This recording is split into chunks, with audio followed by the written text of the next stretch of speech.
The blood pooled fast, faster than anyone expected. One moment she was standing between a trained military dog and a man with a knife.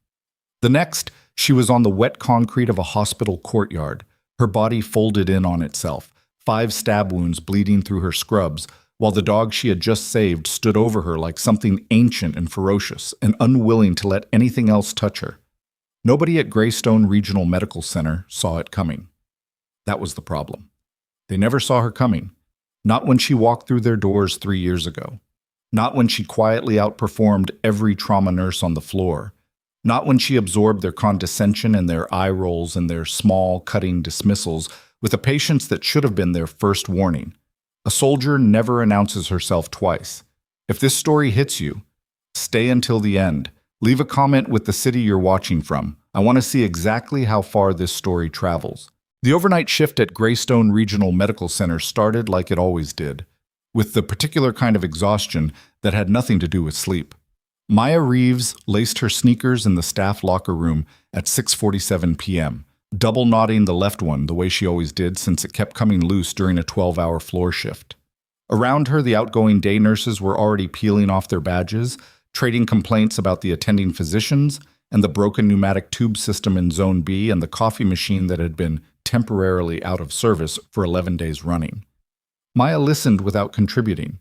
She had learned early that the locker room was where hospital politics lived and bred, and she had no interest in feeding that particular animal. She pulled her dark hair back into a low knot, checked her watch, a battered G-Shock she'd had since Fort Lewis, and walked out to the ER floor. The ER at Greystone on a Tuesday in January was its own special kind of chaos. Pelham Falls, Maryland was not a large city, but it sat at the intersection of 2 state highways and within 20 minutes of 3 major industrial facilities, which meant that the ER absorbed the spillover of everything. Car accidents on Route 9, equipment injuries from the Hartwell processing plant, frostbite cases from the homeless encampment under the Colson Street overpass that the city kept promising to address and never did. Maya had worked nights here for almost 3 years. She knew the rhythms of the building the way she once knew the rhythms of a FOB. Which hours were quiet, which were not, where the pressure would build before it broke. She picked up her first chart from the board and scanned it on her way to Bay 4. Behind her, she heard Dr. Garrison Foyle's voice before she saw him. That was usually how it worked.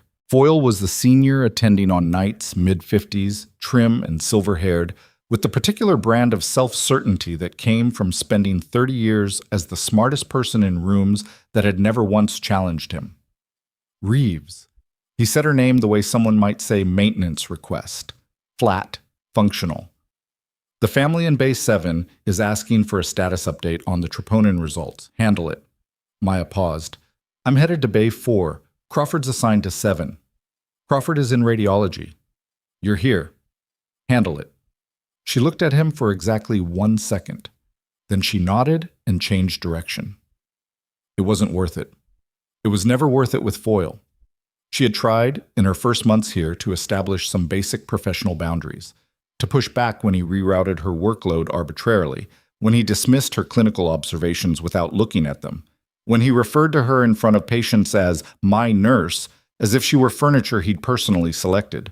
It had not gone well. The charge nurse at the time had pulled her aside and advised her, gently but clearly, that Dr. Foyle was a significant donor to the hospital foundation and that certain adjustments in expectation would be in everyone's best interest.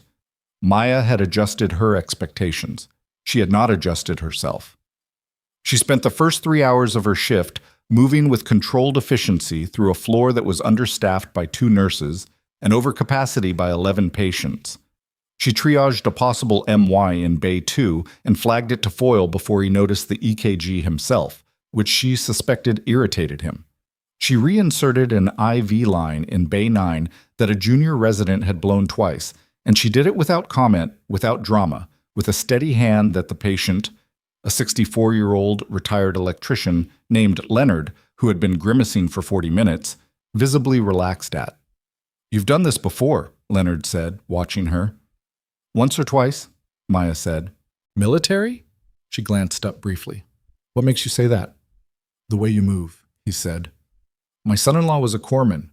You've got the same thing, like you're always accounting for something. Maya pressed a piece of tape over the catheter and smoothed it flat. 7 years, she said. Army medic, 2 deployments. Leonard nodded slowly.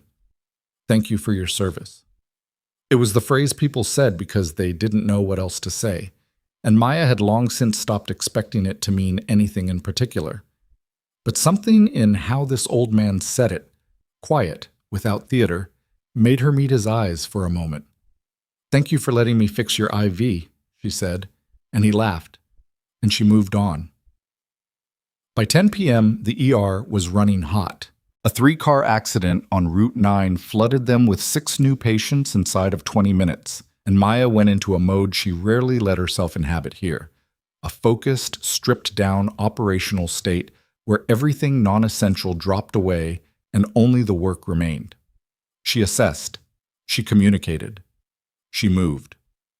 Foyle was shouting instructions across the floor with the urgency of a man who'd discovered urgency approximately 40 minutes after it mattered, and the junior residents were scrambling, and Maya was already 2 steps ahead of all of it, reading the room, anticipating where the next break would come. It was Dominic Yates, another night nurse, younger, newly certified, someone Maya had quietly mentored through his first 6 months on the floor, who caught up with her between bays. There's a patient incoming, he said, slightly breathless. ETA 4 minutes. Foyle's already in a state about it. What's the presentation? Hypertensive crisis, possible internal bleeding, history of traumatic injury, but that's not the part. Dominic hesitated, and Maya recognized in that hesitation the specific flavor of there is something unusual happening that I'm not sure how to categorize. The dog, he said. Patient's coming in with a K9, a military working dog. Handler insisted it comes. Maya absorbed this. Where's the dog going? That's the argument Foyle is currently losing. She was already moving toward the ambulance bay.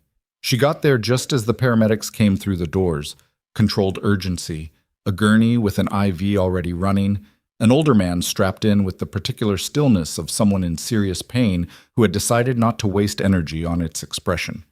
He was maybe 55, broad-shouldered but lean, in the way that came from a lifetime of physical discipline rather than vanity. His face was gray-white beneath a week of beard growth. His breathing was shallow but measured.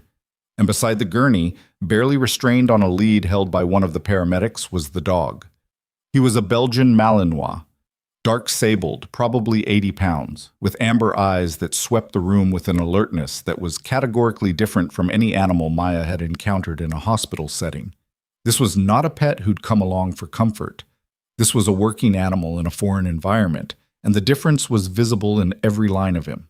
The set of his ears, the tension in his hindquarters, the way his eyes went to the patient on the gurney, and then back to the room, and then back to the patient with a frequency that suggested he was running his own kind of triage.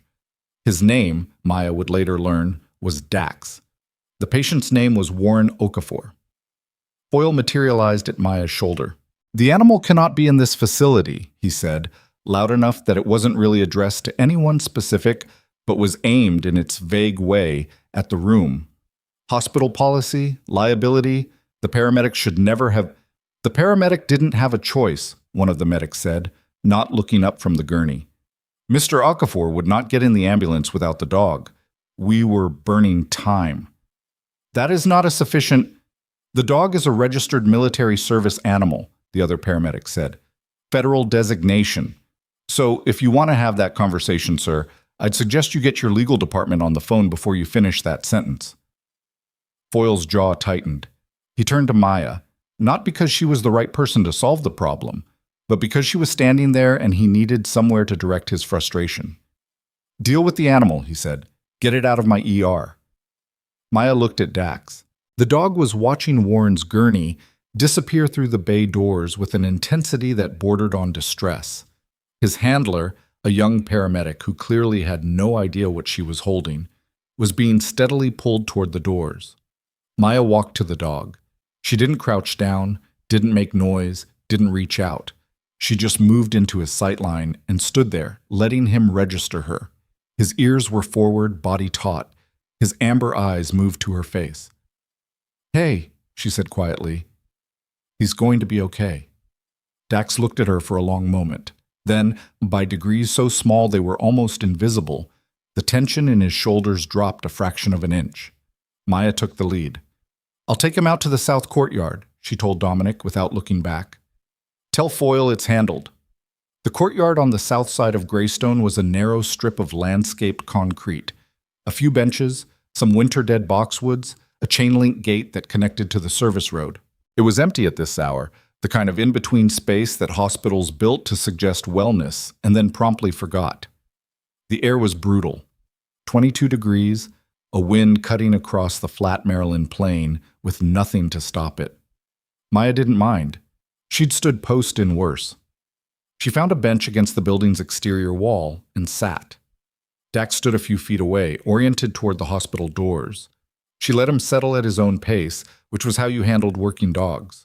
Not with reassurance you hadn't earned, but with stillness that signaled control of the environment. After a few minutes, he sat. "There you go," Maya said. She was looking at him when her peripheral vision caught the gate. It moved, not from wind. A deliberate rattle, testing. She was on her feet before she'd consciously processed the decision, already angling her body to put herself between Dax and whatever was at the fence, because it was that kind of movement. She had seen it before in places where a rattled gate meant something other than a shortcut. The gate swung open. The man who stepped through was heavy-set, maybe 35, wearing a construction jacket that hung wrong on the left side. Too much weight there, something concealed. His right hand was visible. His left was in his pocket. He was breathing through his nose in deliberate pulls, which was how people breathed when they were managing adrenaline. His eyes went immediately to Dax. "Back away from the dog," he said. Maya's voice came out flat and even. "Hospital property. You need to leave." "I'm not talking to you." He took a step forward. His left hand came out of his pocket. The knife was a fixed blade, maybe 6 inches. He held it with familiarity. Thumb on the spine, edge angled forward. He'd done this before. "Last time," Maya said. She was doing the calculation she'd learned to do in places where calculation was how you survived. Distance, angle, what she had to work with. She had nothing, no equipment, no backup, and about 3 seconds before this became something she couldn't talk down. "The dog comes with me," the man said. "That's the deal you've got. You stay out of it, you don't get hurt." Dax had risen from his sit. His body was rigid, all that controlled energy coiled into something that was no longer even trying to look domestic. Maya looked at the man with the knife, his flat eyes, his deliberate breathing, and she understood with complete clarity that he had not come here impulsively.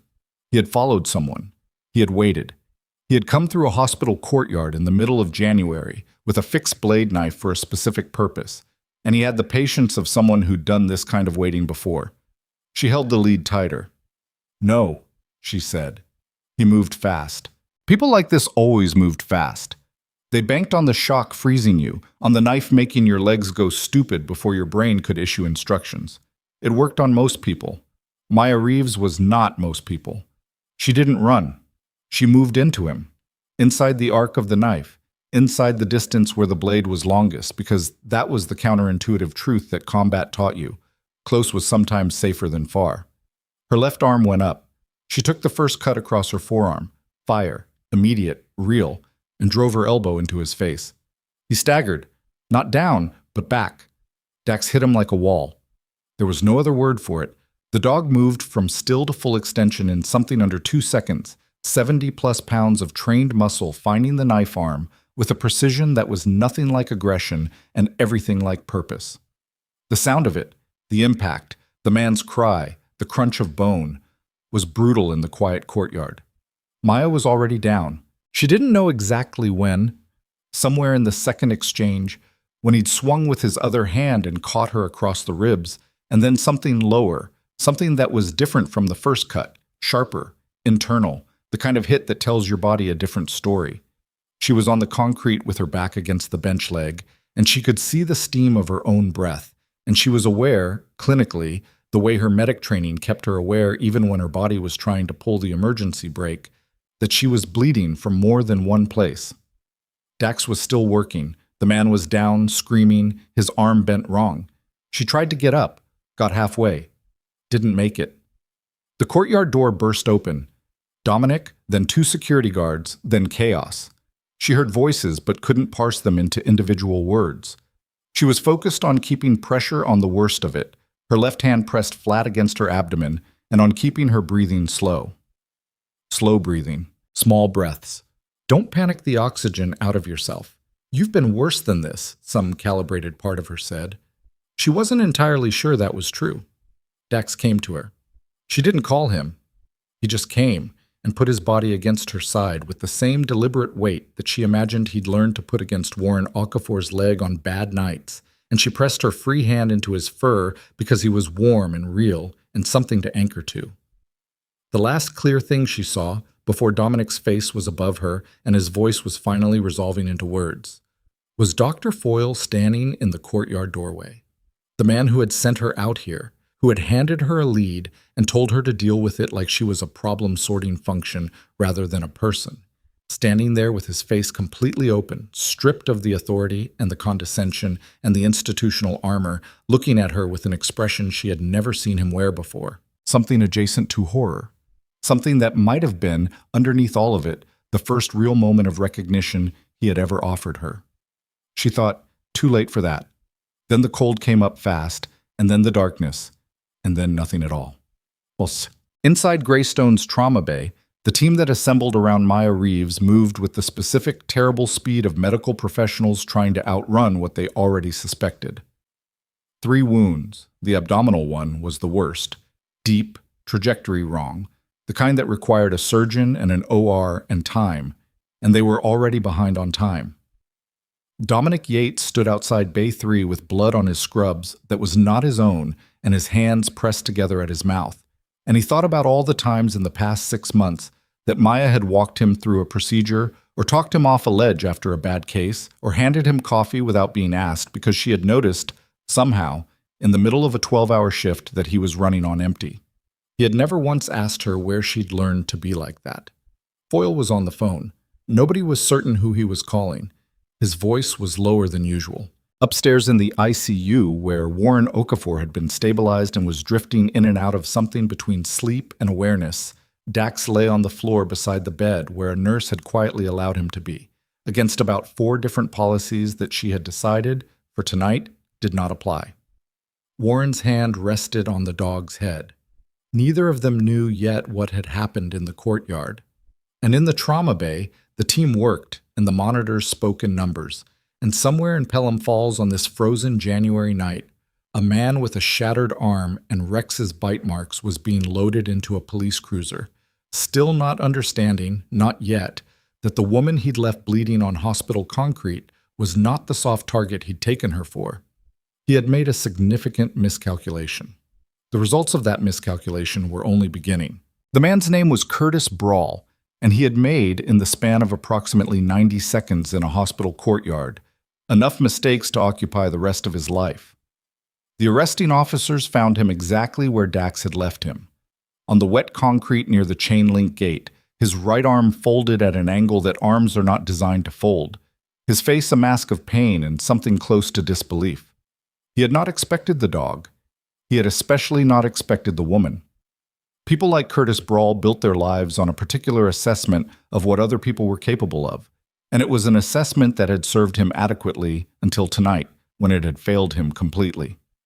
Detective Lana Marsh arrived at Greystone Regional at 11:40 p.m., 40 minutes after the call came in, having driven from the opposite end of Pelham Falls in weather that had no business being driven in. She was 43, compact, with the kind of face that stayed neutral as a professional practice rather than a personality trait.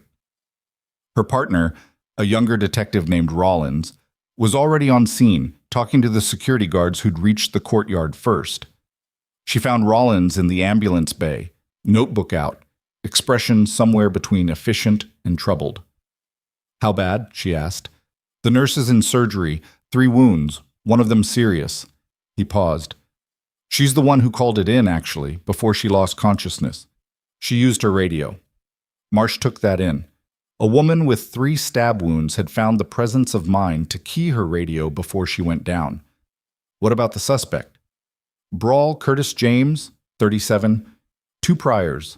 Aggravated assault, 1 domestic. Got out of Jessup 11 months ago." Rollins turned a page. "Here's the thing.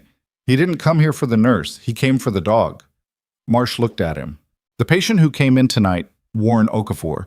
He's got a military K9 registered to him, Belgian Malinois named Dax. Brawl followed the ambulance. He followed an ambulance to a hospital to get to a dog. Far as we can piece together, yes. She stood there for a moment in the cold blast of the ambulance bay and worked through what she was being told. A man with a history of violence had tracked a registered military service animal to a hospital, gone through a side gate with a fixed blade, and been engaged by a nurse who was alone in the courtyard with the dog, and nothing else.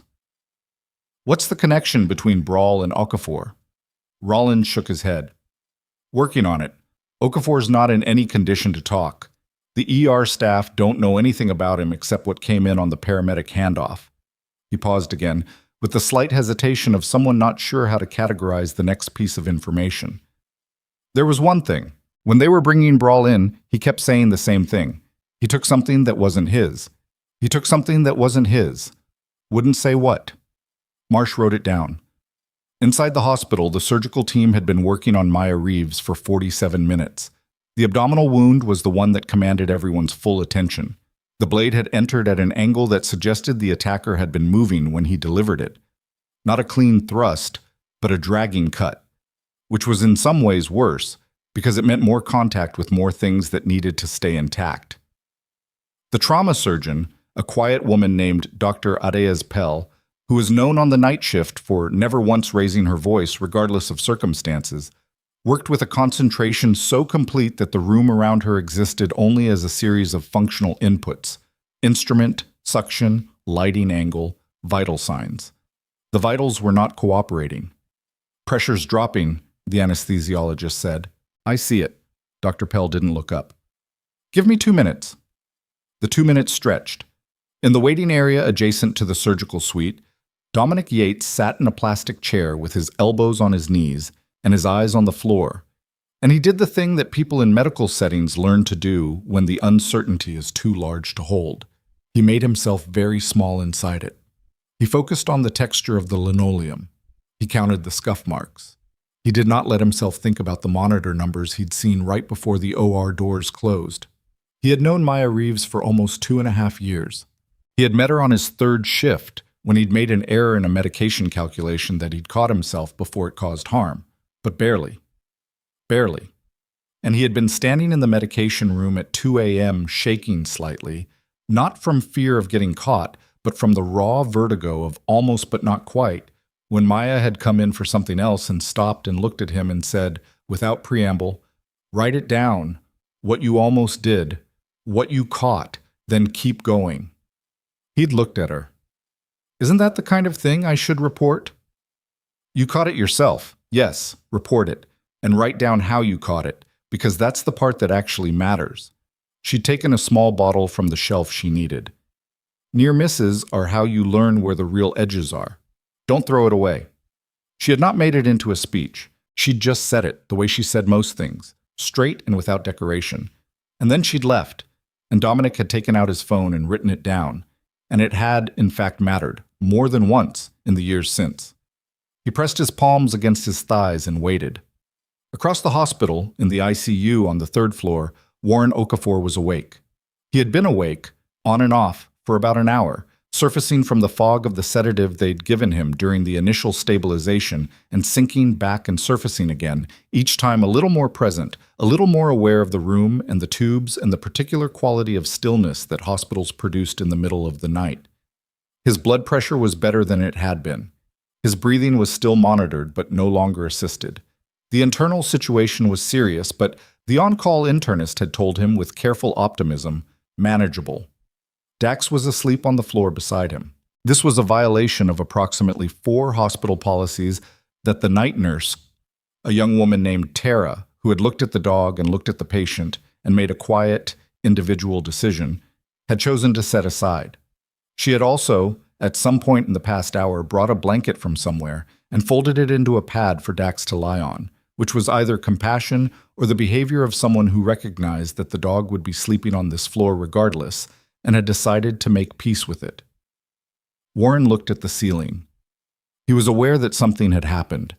He'd heard voices in the hallway earlier, an urgency that leaked through the institutional quiet in a way that told him it wasn't routine. He had asked Tara, when she came to check his vitals, whether everything was all right. She had hesitated for a half-second too long. "There was an incident earlier," she'd said carefully. "In the courtyard. But it's being handled. You don't need to worry about that right now." Warren Okafor had spent the better part of 30 years in situations where the phrase "it's being handled" meant something had gone badly wrong and the person saying it was trying to decide how much you needed to know. He recognized the phrase the way you recognized a particular smell, instantly in the body before the mind. He said, "What kind of incident?" Tara had arranged his IV line unnecessarily. "I'm not really supposed to—" "Tara." His voice was quiet, but it had a quality in it that she couldn't locate exactly. Not authority, exactly. Something else. Something that made you want to give him the information because not giving it suddenly felt worse than giving it. Was it about the dog? She'd looked at Dax, then back at Warren, and something in that sequence of glances told Warren everything the words hadn't yet. He closed his eyes. His jaw tightened. He said nothing more. But he lay there in the dark with his hand on Dax's back, and something moved behind his face that was not peaceful and would not be peaceful for a while. The surgery on Maya Reeves took 3 hours and 14 minutes. It was not until the last 40 of those minutes that Dr. Pell's shoulders released even a fraction of their held tension. A small shift, almost invisible, that the scrub nurses had learned to read across years of working with her as a sign that the worst of it was probably behind them. The abdominal repair had been the long part, the careful part, the part where every minute of attention mattered, and there were several in which the numbers on the monitors had moved in directions that made the room very quiet. She hadn't lost her, but it had been close in a way that Dr. Pell didn't usually allow herself to characterize in those terms until she was sitting in her car after a shift. Close was a word for later. During, you just worked. At 2:17 a.m., Maya was moved to the ICU on the same floor as Warren Okafor, 2 rooms down. She was intubated, sedated, monitored in the comprehensive and slightly claustrophobic way of someone whose body had survived something serious and was now being watched extremely carefully for signs of what came next. Foyle was not in the hospital at this point. He had left sometime around midnight, or, more precisely, he had been present in the building without being meaningfully present in any of the rooms where Maya's condition was being managed. And then he had signed out and gone home, and nobody had asked him about it directly, but the quality of his absence was noted by several people who were still there. Dominic had not gone home. He sat in the ICU family waiting room, a room meant for family members, which he was not, but which the night charge nurse, Adela, had not made any comment about. And he had at some point been joined by 2 other nurses from the night shift, Priya and Marcus, who had both stayed past the end of their shifts for reasons none of them articulated. They sat mostly in silence. Priya had brought coffee from the floor machine, which was terrible, and they drank it anyway. Marcus had his phone out but wasn't looking at the screen. Dominic was looking at his hands. Around 2:30 a.m., Adela came in. "She's stable," Adela said. "For now, Dr. Pell says she'll know more by morning." Nobody said the obvious thing, which was that stable for now was a category with a lot of room in it. "Was there anyone to call?" Priya asked quietly. "Family?" Adela paused. "Her emergency contact is a woman named Sandra Reeves, her mother. We reached her. She's driving from Pittsburgh." She hesitated, which meant there was more. There was also a number in her file listed as, it just said unit contact. We tried it. Marcus looked up from his phone. "And?" It rang through to an automated service, the kind that takes a message. Adela's expression was neutral in a way that meant she'd registered something about the nature of that automated service and had filed it under "not my question to ask." "We left one." The room was quiet again. What none of them knew, what would not become clear until the next morning, was that the message left on that number had not simply sat in an automated queue and waited. These things rarely worked that way, when the name attached to the message was one that had accumulated, over 7 years of service, a certain kind of weight. Curtis Brawl was processed at Pelham Falls Central Booking at 1 a.m., which meant photographs and fingerprints and the administrative machinery of a system gearing up to hold him. His arm had been splinted at the scene by paramedics who had done the minimum necessary without much warmth, functional care, which was what the job required. He would need surgery on it. That would happen in custody. He had stopped talking by the time Detective Marsh came to the interview room. She sat across from him in the flat light of the room and put a folder on the table and looked at him for a moment without opening it. Marsh had a way of sitting that managed to convey no particular feeling about the person across from her, which was useful in interview rooms and also, she had been told, occasionally unsettling. "Mr. Brawl," she said, "do you want to tell me about Warren Okafor?" "Nothing." "Or about the dog?" His eyes moved, just slightly. She caught it. "You went to the hospital tonight with a knife," she said. "Not for the man, as far as we can tell. For the animal. Help me understand that." Brawl looked at the wall beside her. "I want a lawyer." "That's your right." She stood, collected the folder. "I'm going to tell you one thing before I go, just so you have the full picture. The nurse who was in that courtyard tonight, she's in the ICU. 3 wounds. The charge that was going to be assault just became something significantly larger." He said nothing, but the muscle in his jaw moved. "Whatever you thought this was going to be tonight," Marsh said, "it isn't that anymore." She left him there with his splinted arm and his silence, and she went back to her desk to start pulling the thread of Warren Okafor's history, which turned out to be, at 2 a.m. on a January night in Pelham Falls, like pulling a thread that connected to something larger and considerably more serious than a man with a K9 coming into an ER. Okafor, Warren James, age 53. Decorated service record. She had to go through 2 separate systems to see how decorated, because some of the records were flagged in ways that made her pause. Former contractor status after discharge, affiliated with a firm called Meridian Group that her search returned almost nothing on, which was itself a kind of information. The dog, Dax, was registered with a federal designation as a retired military working animal. The registration was current. What connected Warren Okafor to Curtis Brawl was not immediately visible in any database Marsh had access to, which meant it was the kind of connection that existed in the actual world rather than in systems. A specific grievance, a specific history, something one man believed the other man had taken from him.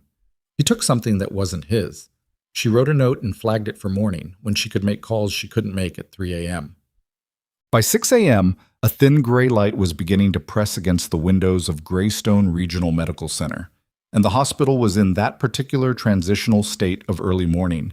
Night staff running long, day staff beginning to arrive, the building neither fully one shift nor fully another. The ICU was quieter than the floors below. The monitors were steady. Maya Reeves had made it through the night, which was not nothing.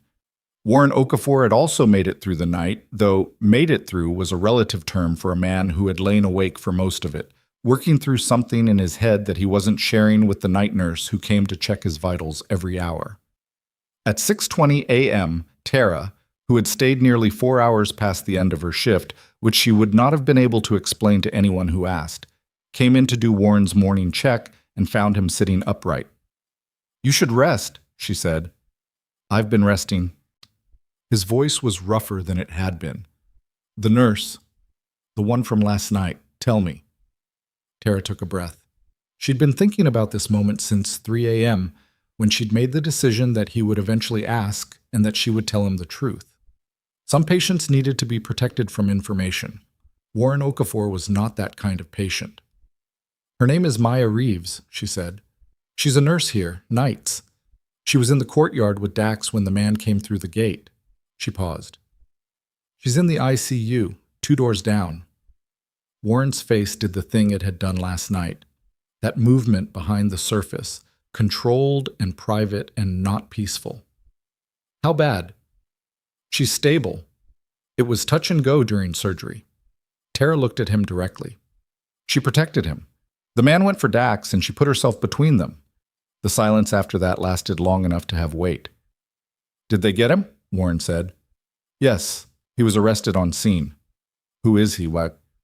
"I don't know. The police haven't said." Warren looked at the wall across from his bed. Dax had woken up at the sound of voices and was sitting now, watching Warren's face with the same monitoring attention he brought to everything. Warren looked at the dog for a moment. "She saved his life," Warren said. It wasn't a question. "I think she probably did. Yes." He was quiet again.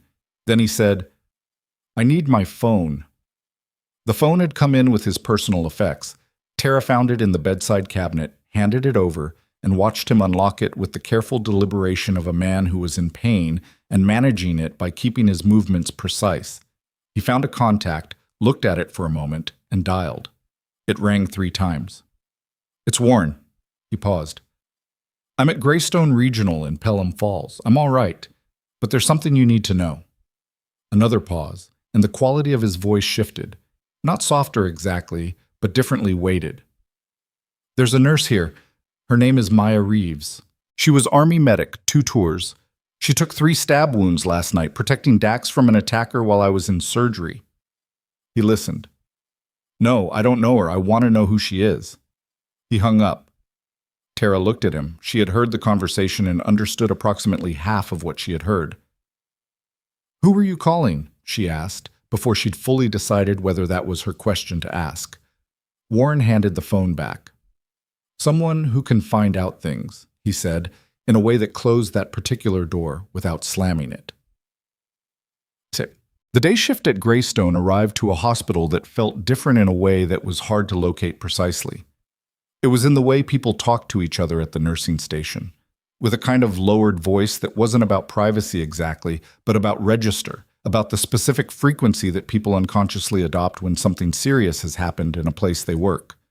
It was in the way Dominic moved through the handoff, giving the incoming nurses the overnight summary with a flatness that the day-charged nurse, an experienced woman named Patricia, recognized and filed away. The story moved through the hospital the way stories do in enclosed professional environments, in pieces, some accurate and some not, assembled and reassembled by people who had different relationships to the event and different things they needed from it. What was consistent across all versions was this. Maya Reeves had been attacked in the South Courtyard, and it had been bad, and she was in the ICU. What most people did not know, and what would have changed the texture of the conversation significantly if they had, was what was happening outside the hospital. At 8:14 a.m., 2 men arrived in the Greystone Regional Visitor Parking Lot in a gray pickup truck. They didn't come inside immediately. They sat in the truck for a few minutes, and then one of them made a phone call, and then they got out.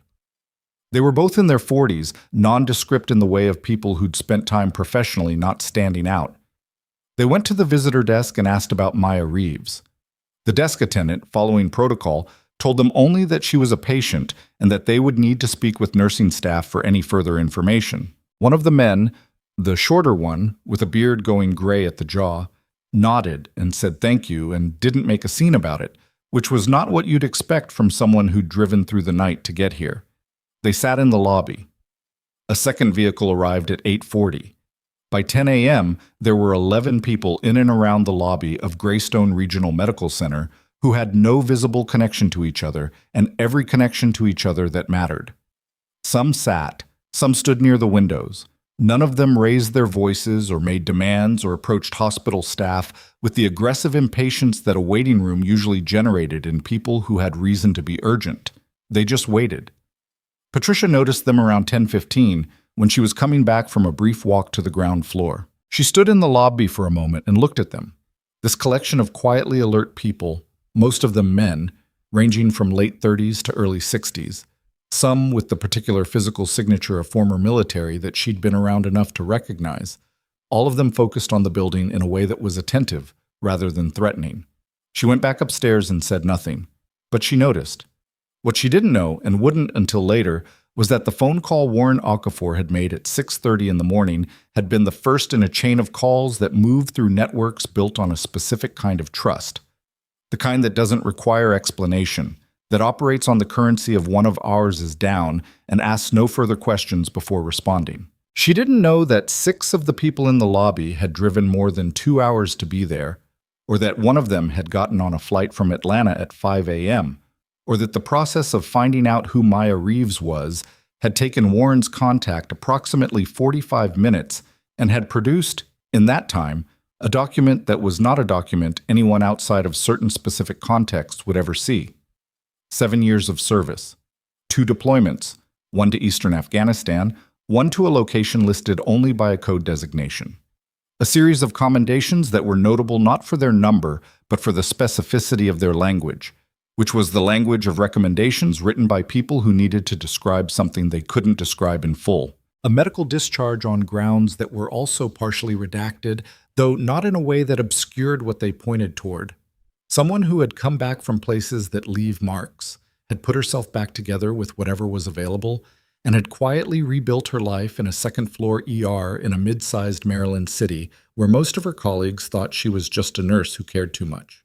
Warren had read the document in his ICU bed with his morning medications making his head feel like it was wrapped in gauze, and he had sat with it for a while, and then he had called back and said only, "She shouldn't be in there alone." The response from the other end had been, "She won't be." Also, at 11:30 a.m., Maya Reeves's mother arrived. Sandra Reeves was 61, gray-haired, wearing a winter coat that looked like it had been grabbed in a hurry. It was her daughter's coat, the one hanging by the door because she hadn't thought clearly in the first 10 minutes after the phone call. She had driven 5 hours from Pittsburgh on 3 hours of sleep, and she looked like it. She looked like a woman who had received in the middle of the night the phone call that all mothers of soldiers already know is always possible and spend a lifetime quietly preparing for and are never remotely prepared for when it comes. Dominic found her at the ICU desk and walked her to Maya's room. She stood in the doorway for a moment. The room was dim, the blinds half closed against the winter glare. Maya was in the bed with the tubes and the monitors, and she was pale in a way that Sandra had seen her pale before. Once, when she was 8 years old and very sick with something they'd spent 3 weeks not being able to diagnose. And once on a video call from overseas, when Maya had appeared on the screen looking thin and tired and had said, "I'm fine." Mom in exactly the tone that meant she was not entirely fine. Sandra sat in the chair beside the bed and took Maya's hand, careful of the IV line. She didn't say anything. There was nothing to say that the room didn't already contain. Dominic left them alone and went back to the floor, where he had a shift to finish, and he told himself to focus on that and managed it approximately 40% of the time. At 12:15 p.m., Detective Marsh came back to Greystone with a warrant and a question. The question was about Warren Okafor, not about his medical condition, which was the hospital's business, about his connection to Curtis Brawl, which was now hers. She had spent the morning making calls that her 3 a.m. self had flagged, and what those calls had produced was not quite a clear answer, but the outline of one. Brawl had, 8 months ago, been employed by a private security firm that had contracted briefly with an entity connected to Meridian Group, Warren Okafor's former employer. The contract had ended badly, under circumstances that were disputed, and Brawl had not been quiet about holding Warren Okafor personally responsible for what he felt was a professional destruction. He took something that wasn't his. What Warren had taken, in Brawl's accounting, was a reference that had been refused, a recommendation that had gone negative, a characterization that had cost Brawl a subsequent contract, and then another one, and then a third one, until Brawl had run out of the kind of second chances that men like him usually found available, and the grievance had fermented into something harder and less rational. The dog had been a proxy, a way to take something or to damage something that mattered, when the man himself was harder to get to. Marsh had seen this shape before. Grievance that calcified, proxy violence when the target was protected, collateral damage to the thing or person the target loved as a substitute for the target himself. The collateral damage in this case was currently in the ICU. She found Warren Okafor alert and sitting up, Dax beside the bed. "Mr. Okafor," she said, showing her badge. "Detective Marsh, Pelham Falls PD. I need to ask you some questions about Curtis Brawl." Warren looked at her with the measured alertness of a man who had interacted with law enforcement enough times to know exactly what he was and wasn't required to share. "Ask," he said. She sat. She asked. He answered, carefully, with the precision of someone who had spent years in environments where precise communication was essential and careless communication was dangerous. He gave her what she needed to build the legal architecture of last night's events.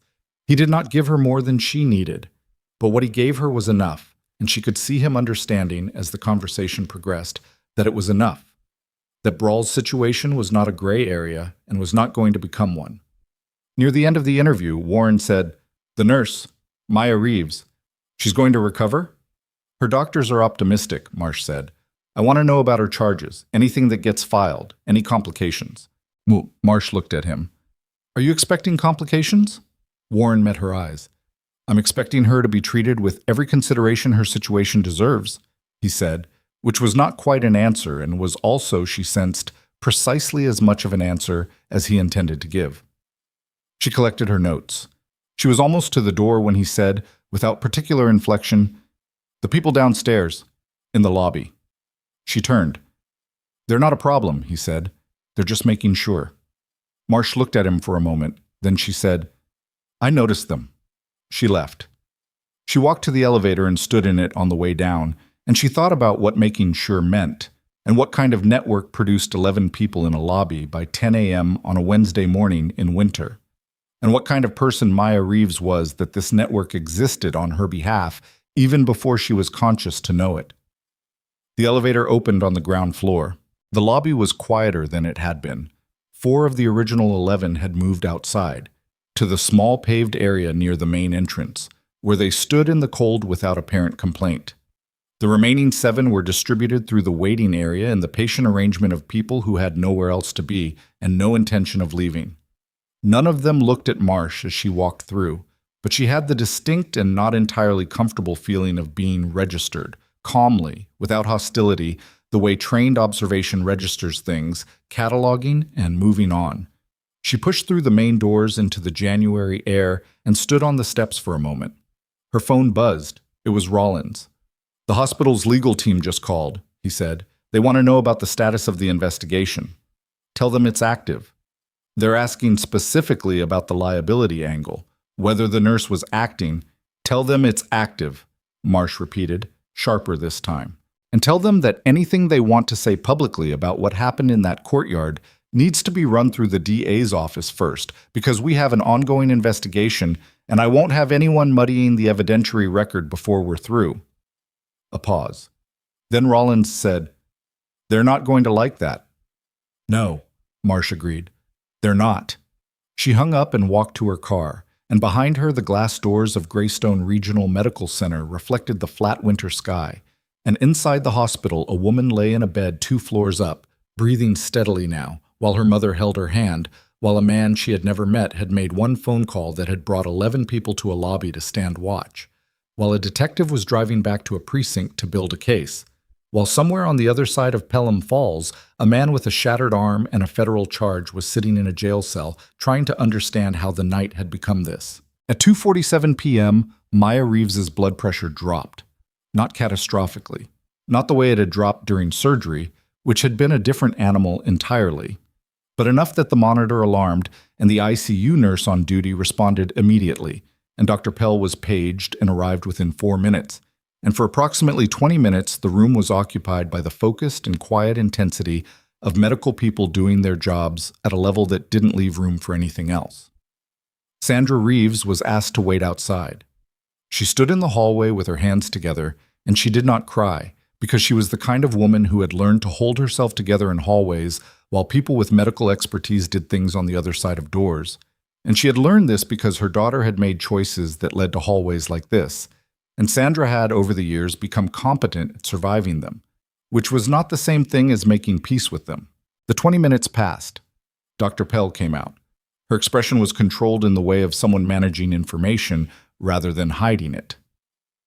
"We've stabilized her," she said. The drop was... She paused, choosing words. "Her body is dealing with a significant amount. We're adjusting the treatment and watching closely." Sandra looked at her. "That's not the same as she's fine." Dr. Pell held her gaze. "No, it's not." Sandra nodded. She went back to the chair she'd been sitting in for the past 6 hours, and she sat in it, and she picked up her daughter's hand again, and she looked at Maya's face, at the exhausted, battered, stubbornly breathing face of a woman who had spent her entire adult life putting herself between things and the people or animals or ideas that needed protecting. And Sandra Reeves said quietly and without drama, to no one in particular. "Come on." Down the hall, Warren Okafor heard the alarm from his room. He heard the footsteps. He heard the quality of the hallway change and then return to quiet. He lay there and looked at the ceiling, and Dax put his head on the edge of the bed and Warren pressed a hand against the dog's skull. He had been trying, for the past several hours, to get information about Maya Reeves from people who were professionally unable to give him information about a patient who was not his family. He had not succeeded. But he had learned enough. From the sounds of the hallway, from the expressions on faces that passed his doorway, to understand that whatever was happening 2 rooms down was not simple. He dialed. "It's Warren." His voice was flat and quiet. "I need you to find out about her background, not general, specific, what she went through, what she came back with." He listened. "Because I owe someone a debt I'm not capable of paying anonymously, and I don't want to get it wrong." He hung up. He lay there. The afternoon light through the window was already going gray. 2 rooms down, the monitor held steady. For now. But somewhere in the administrative offices of Greystone Regional Medical Center, a conversation was taking place that Maya Reeves, unconscious and unaware, would not have the chance to defend herself against. A conversation about liability and protocol and the legal exposure of the hospital regarding an employee who had engaged a knife-wielding attacker on hospital property without authorization from anyone, without following established safety protocols, and without apparent regard for what the hospital's insurer was going to say about any of it. The word unauthorized appeared 4 times. The phrase potential disciplinary action appeared once, near the end, spoken quietly by a man named Harwell, who was the hospital's VP of Risk Management, to a room of 3 other administrators, one of whom had the decency to look uncomfortable. None of the 4 men in that room had been in the courtyard last night. None of them had seen the gate open. None of them had watched a woman take 5 wounds without going down until the 3rd one, holding a military dog's lead in one hand and nothing else, buying time with her body because it was the only currency she had. But the paperwork was real, and Harwell was already composing the memo in his head.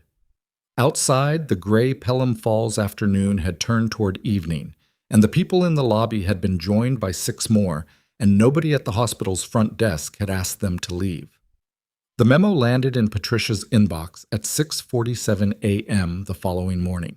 She read it twice, standing at the nursing station with her coat still on, before she set her phone face down on the desk and stood there for a moment looking at nothing.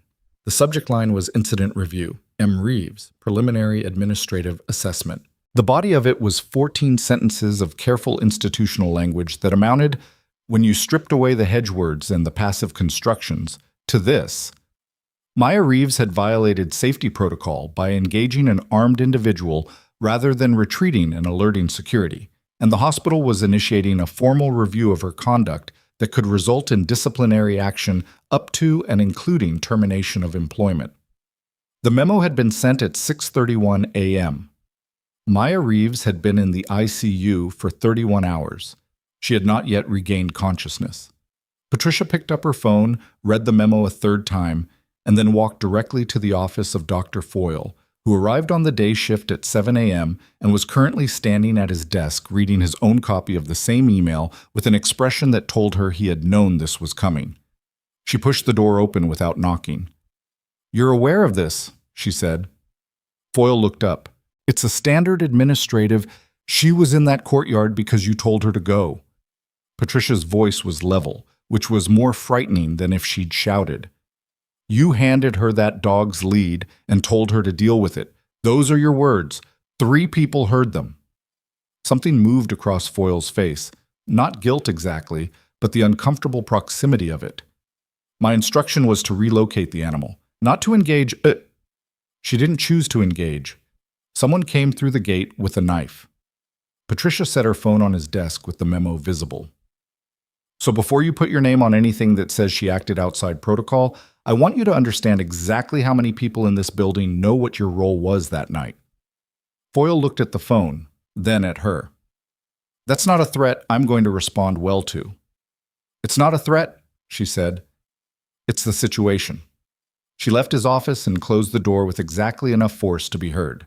By 8 a.m., the memo had spread through the hospital's medical staff, the way things spread in buildings where people shared walls and schedules, and an acute sensitivity to institutional injustice, fast, person to person, with each retelling adding a degree more outrage because each retelling was accurate and the accuracy was the problem. Dominic saw it forwarded in a group chat he was barely awake enough to read, sitting in his car in the parking structure before his shift, and he sat there for 90 seconds not moving and then got out and went inside. At 9:15, Detective Marsh arrived at the hospital for the third time in 2 days. She had not come for the memo, which she didn't know about yet. She had come because Curtis Brawl's public defender had contacted the DA's office at 7 a.m. with an argument that Marsh had seen coming and had hoped, without much conviction, would not materialize this quickly. The defender was arguing that Brawl's arm injury, inflicted by Dax, constituted excessive response, and that the involvement of a trained military animal changed the legal character of the encounter in ways that complicated the assault charge against his client. It was not a strong argument. Marsh knew that, but it didn't need to be strong to create delay. And delay was expensive when you had a victim in the ICU and a case that needed to close cleanly before anyone decided to get creative with the facts. She went up to the third floor. She found Warren Okafor dressed, sitting in the chair beside his bed rather than in it, which suggested either medical clearance she hadn't heard about or the specific stubbornness of a man who had decided that lying down was no longer an option. "Mr. Okafor," she said, "how are you feeling?" "Like I'm done being a patient." He looked at her directly. "Brawl's lawyer is moving." She kept her face neutral. "How do you know that?" "Because I know how this works." He set his hands on his knees. "What do you need from me?" "I need a formal statement, detailed, on record, about your history with Brawl. Dates, specifics, the recommendation refusal, all of it. Your personal account creates the motive, and motive closes the argument his defender is trying to open." Warren was quiet for a moment. Giving a detailed formal statement about his professional history was not a cost-free action for a man whose professional history included chapters that were not public. She could see him calculating this. "Will it protect her?" he said. Marsh didn't pretend not to understand what he was asking. "It's a significant piece of the case, yes." He nodded once. "Then let's do it." They were 40 minutes into the statement, Warren speaking with the careful specificity of someone who had spent years learning to be precise, when the door opened and a nurse Marsh didn't recognize put her head in and looked at Warren. "Mr. Okafor, the doctors want to do your morning assessment. After this?" The nurse looked uncertain. "Dr. Pell was after the this," Warren repeated, in a way that settled it. The door closed. Warren kept going. When they finished, Marsh reviewed her notes, collected her recorder, and stood. "One more thing," she said. "The people downstairs, how many now?" Warren's expression didn't change. "I haven't been downstairs." "I counted 23 this morning." Something almost like satisfaction moved through his face and disappeared. "Then there are 23, he said. Marsh walked out into the hallway and nearly ran into Patricia, who was moving with the purposeful velocity of someone with somewhere to be and a specific agenda for when she got there. They looked at each other briefly, strangers who had both been awake too long for different reasons. "Is there something happening I should know about?" Marsh asked, because the quality of the hallway had changed since yesterday, and she was a detective, and that was her job. Patricia looked at her. "The hospital is trying to build a disciplinary case against a nurse who is currently unconscious in the ICU. Marsh absorbed this. "On what grounds?" "Unauthorized engagement with a hostile individual." Patricia said it flatly. "She should have retreated." The two women looked at each other for a moment in the hallway of a hospital at 10 a.m. on a Thursday, and something passed between them that was not a plan and was also not nothing. "I see," Marsh said. She went to find the risk management office. Harwell was behind his desk when she came in, and she showed her badge and sat without being invited. And she said, "I understand the hospital is initiating disciplinary proceedings against Maya Reeves." Harwell arranged his expression into the practiced reasonableness of someone who managed situations for a living. "It's a standard post-incident review, completely routine." "I want to make sure you understand the evidentiary implications," Marsh said. "If the hospital takes formal disciplinary action based on Ms. Reeves's conduct in that courtyard, It creates a documented institutional position about what happened. That position will be discoverable. It will be referenced in the criminal trial. She paused. If the hospital argues, in writing, that Ms. Reeves acted outside appropriate bounds, the defense will use that document to argue that the animal's response was disproportionate, to argue that the situation was ambiguous. She looked at him steadily. I'm sure your legal team has walked you through this. From the look on Harwell's face, they had not walked him through this. I'd suggest, Marsh said, putting the review on hold until after the criminal proceedings conclude. At that point, you'll have a court's finding on record about what actually happened in that courtyard, and your review can proceed from established fact rather than administrative interpretation. She stood. Or don't, she said, but I wanted to have this conversation before anything was filed. She left. She didn't know if it would hold. In her experience, institutions moved on institutional logic, and institutional logic was only loosely connected to other kinds of logic, but she had put a wedge in it, and a wedge was sometimes enough. At 11:50 a.m., Dr. Pell was doing her rounds when she stopped outside Maya's room and checked the morning's chart updates, and she found a set of numbers that made her stop. Not dramatically. She was not a dramatic person. She stood there with the chart and re-examined the overnight data, and then she went inside. Sandra Reeves looked up from the chair. The woman had barely left the room. She'd slept in the chair, which Dr. Pell knew because the night nurse had mentioned it. Her numbers are shifting, Dr. Pell said carefully. Sandra's face tightened. Shifting which direction? Dr. Pell looked at the monitors, then at Sandra. The inflammation markers are down from this morning. Her pressure has held stable for 6 hours. She paused, with the particular caution of a physician who had been burned before by premature optimism. It's early, but it's the direction we want. Sandra looked at her daughter's face. She's not going to make it easy, Sandra said quietly. She never does. Doctor. Pell looked at the patient in the bed. The bruised, tubed, steadily breathing woman who had, by every account available, spent the worst night of her medical career being the calmest person in a crisis. And she said, "No, I don't think she will."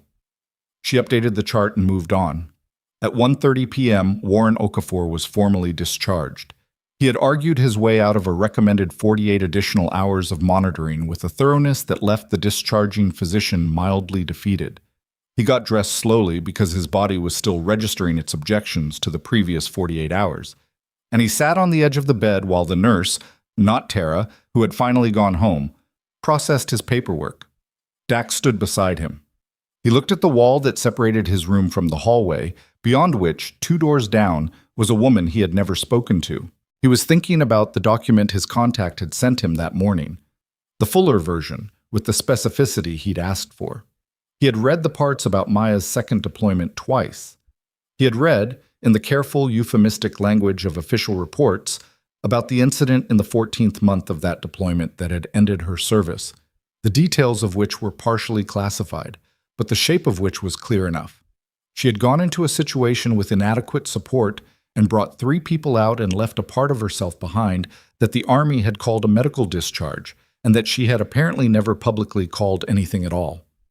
He had been carrying a different kind of loss in his own chest for 5 years. He recognized its shape in other people now, the way the blind eventually learn to read rooms. He stood up. "Mr. Okafor," the nurse said, glancing up, "your discharge paperwork isn't quite—" "I'll be back," he said. He walked down the hall. He stopped outside room 14, Maya's room, and looked through the interior window. He could see the bed, the monitors, the woman in the chair who had to be the mother. He stood there for a moment. He could not explain what he owed a stranger, or why it felt specific rather than general. He was not given to sentiment, and he knew it, and he was aware that part of what he felt was not about her at all, but about the specific knowledge that someone had been hurt because of something connected to him, and that was a debt he had a long history of taking seriously. He went back to his room. He picked up his phone. The call he made was not to the contact he'd been using. It was to a number he used rarely, one belonging to a man named Garrett who worked for a law firm in Washington, D.C., that did not list itself publicly, and whose practice was limited to clients whose situations required a specific kind of legal expertise, the kind that understood how institutions protected themselves and knew exactly which angles to attack. I need you to look at something, Warren said without preamble. A hospital, an employee. They're building a case to discipline her for something she did to protect my dog while I was in surgery. He listened. Her name is Maya Reeves. A pause. Then Garrett said, "Send me everything you have." Warren sent it. He collected his discharge papers. He walked slowly and with some discomfort to the elevator and pressed the button for the lobby. He needed to see how many people were still there. The doors opened on the ground floor. He stopped. The lobby of Greystone Regional Medical Center was not the lobby he had been carried through 2 nights ago. The waiting area held, by his quick count, 31 people. Some he recognized, faces from years back. From context he didn't need to specify. Most he didn't. They were men and women both, ranging from young to well past middle age, with a variety of backgrounds visible in the way they held themselves and waited. They were not making noise. They were not demanding anything from the desk staff. They were simply present, in the specific and slightly terrible way that a large number of disciplined, patient people can be present, which is to say with the quality of something that has decided it is not leaving. A woman near the window, early 50s, silver-streaked hair pulled back, the unmistakable posture of someone with formal military history, looked up when Warren stepped out of the elevator. She crossed the lobby in 10 steps. "Warren!" "Sergeant DeLuca," he said. He hadn't seen her in 8 years. She looked at him, at his pallor, at the way he was favoring his left side. "You look terrible." "I'm told it's relative." He looked around the lobby. "How many more are coming?" 12, maybe 15, she paused. "Word got out. You know how that goes." He did know. He had been on the other end of it once, years ago, and had arrived at a hospital in a different state to stand in a lobby for a man who hadn't known he was there, and he had understood standing there what it meant to be the kind of person other people showed up for. He was beginning to understand something else now. "Has the hospital said anything?" he asked. DeLuca's jaw moved slightly. "The administrator came down about an hour ago, asked us to relocate to the street." She paused. "We're still here." Warren looked toward the administrative corridor. He was thinking about Harwell. He was thinking about the memo that Garrett had by now already read. He was thinking about a woman 2 floors up who did not know that any of this was happening and could not yet make any decisions about it. His phone buzzed. He looked at the screen. It was a text from Garrett, 4 words. "Call me, right now." Warren stepped away from DeLuca and dialed. "Talk," he said. "I pulled her employment file," Garrett said. The hospital didn't just send the internal memo. They contacted the state nursing board this morning. Informal inquiry. Preemptive. A pause. "Warren, if the board opens a file on her, it doesn't matter what happens in the criminal case. She could lose her license." Warren stood very still in the lobby of Greystone Regional Medical Center, surrounded by 31 people who had come to stand watch, while upstairs a woman with 3 stab wounds was just beginning, to move in the right direction on a monitor, and the institution she had worked for was quietly, efficiently, and completely legally moving to take away the only thing she had rebuilt her life around. "How fast can you file an injunction?" Warren said. "Faster than they can act," Garrett said, "but I need authorization." "You have it." "Warren," Garrett's voice was careful, "this gets public, you understand that?" Warren looked at the elevator. He thought about the document he'd read that morning. He thought about a woman going through a gate with nothing but a dog's lead, making the calculation that any combat-trained person makes, that there are moments where you do not retreat, because retreat has a cost you are not willing to pay. "Good," he said. He hung up. And in the ICU on the 3rd floor, at the exact moment Warren Okafor made that decision, the monitor beside Maya Reeves's bed alarmed. Not the slow drift of the previous afternoon, but a sharp sudden change in pattern that brought the duty nurse running and triggered an overhead page that sent 2 physicians toward room 14 at a controlled sprint. Sandra Reeves was put into the hallway again. She pressed her back against the wall and she waited, and the door to her daughter's room stayed closed, and the sounds behind it were the sounds of people moving fast. The door to room 14 stayed closed for 11 minutes. Sandra Reeves counted them. She stood with her back against the wall and her arms crossed over her chest. Not in the defensive posture of someone shutting the world out, but in the practical posture of a woman holding herself together through sheer mechanical will. And she counted the minutes by the clock on the wall across the hallway because looking at the clock was something to do with her eyes that wasn't looking at the door. At minute 4, a second nurse went in. At minute 7, one came out moving quickly toward the supply room and returned with something Sandra couldn't identify. At minute 9, the voices behind the door, which she could hear but not parse, dropped from urgent to something more deliberate, which she interpreted as either good or the specific kind of controlled bad that preceded very difficult conversations. At minute 11, Dr. Pell came out. Sandra pushed off the wall. "She's still with us," Dr. Pell said immediately, because she had done this long enough to know that those were the first 4 words that mattered. What happened was an arrhythmia. Her heart went into an irregular pattern. We've corrected it. What caused it? Her body is under significant stress. We added a secondary medication to address an inflammation response we've been watching, and we think the combination triggered it. We're adjusting. Pell paused. This is a setback, Mrs. Reeves. I want to be honest with you about that, but it's a manageable one. Sandra looked at her. Is there a version of this where she doesn't make it? Dr. Pell held her gaze. She didn't look away, which Sandra appreciated. There's always that version. It's not the version I'm working toward. Sandra nodded once, tight. All right. She went back into the room. She sat down in the chair and she took her daughter's hand and she looked at Maya's face and she said nothing because there was nothing to say that Maya couldn't hear in the silence.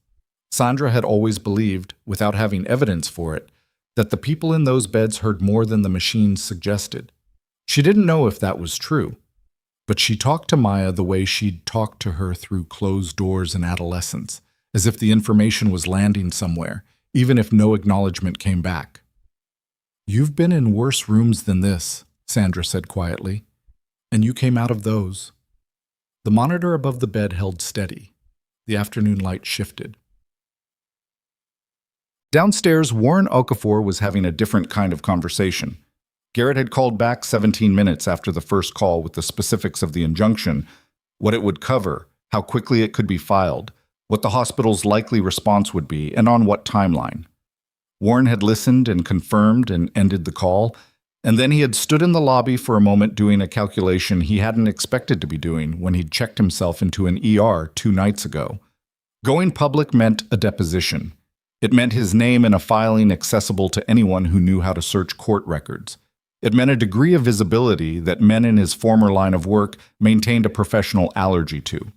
None of that was abstract. It had real costs, some of which he couldn't fully predict.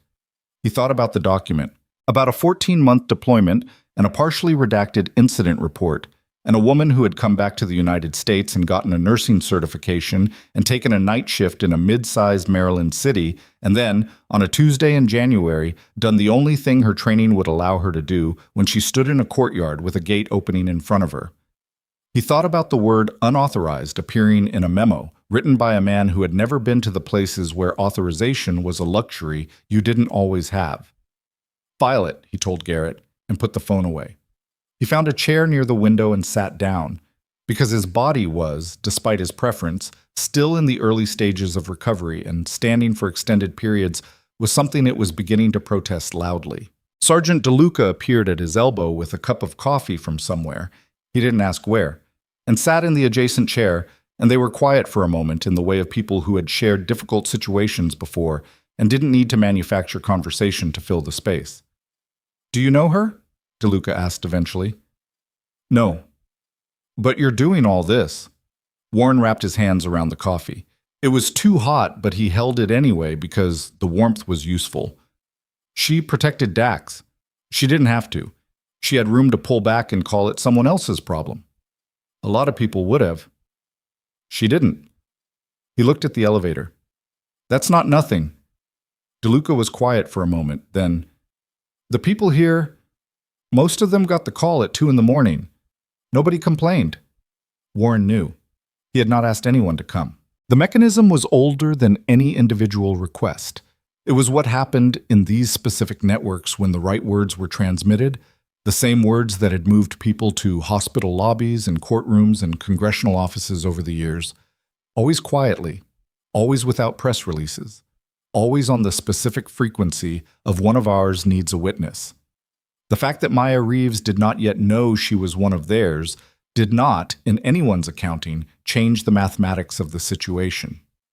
At 3:15 p.m., the injunction was filed in the District Court of Maryland. The filing named Greystone Regional Medical Center and its parent organization, Vantage Health Systems, as respondents.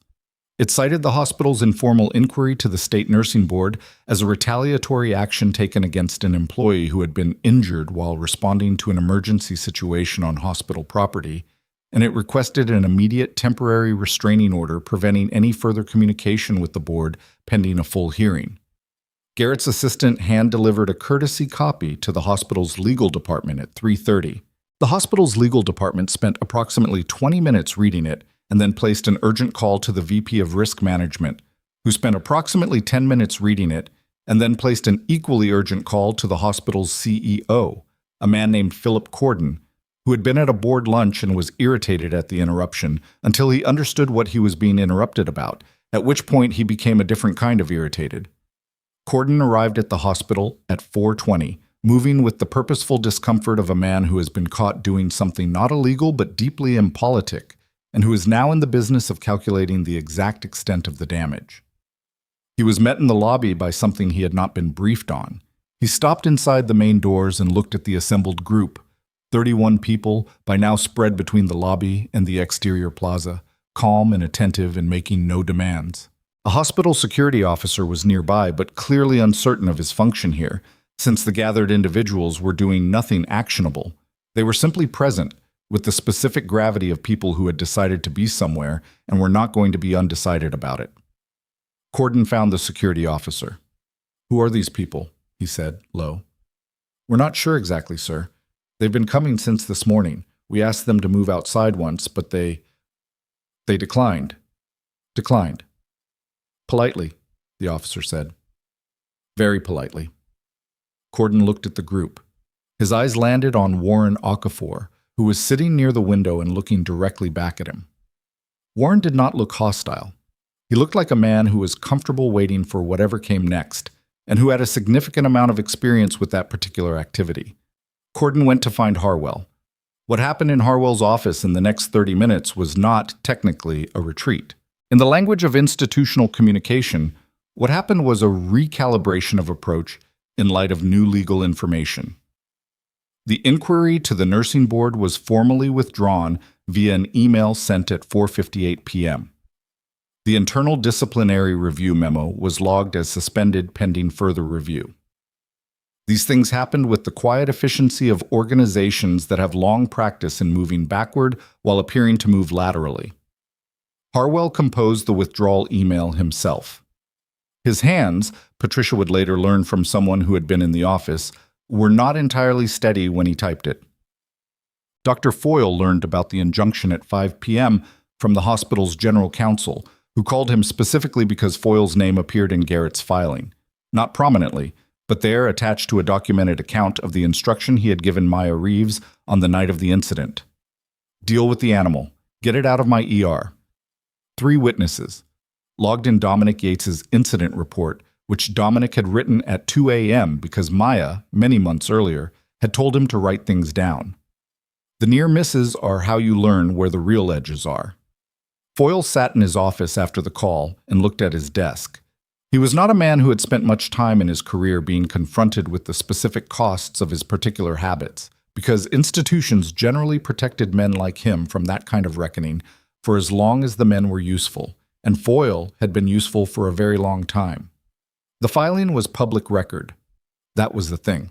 Whatever Greystone's legal team managed to negotiate in terms of the injunction itself, the filing was searchable, and it named him, and it contained a documented account that was accurate. He picked up his phone and looked at it for a while without dialing. Then he put it down and sat there, in the particular silence of a man beginning to understand that the world has shifted under his feet without his permission. At 5:40 p.m., Marsh received a call from the DA's office. The argument Brawl's public defender had been constructing, that the dog's response constituted excessive force, that the ambiguity of the situation complicated the assault charge, had collapsed. It had collapsed for 3 reasons. Warren Okafor's formal statement, which established premeditation and specific targeting, security footage from the hospital's exterior cameras, which had captured Brawl at the perimeter fence at 9:45 p.m., more than an hour before the attack, scouting, and which the forensic team had located that afternoon, and a search of Brawl's apartment that had turned up a photograph of Dax, printed from a public records database, with a handwritten address that matched Okafor's last known residence. He had been tracking the dog for weeks. The premeditation changed the charge structure significantly. What had been a serious assault became, in the DA's framing, a coordinated targeted attack on a federal service animal and the individual who intervened to protect it.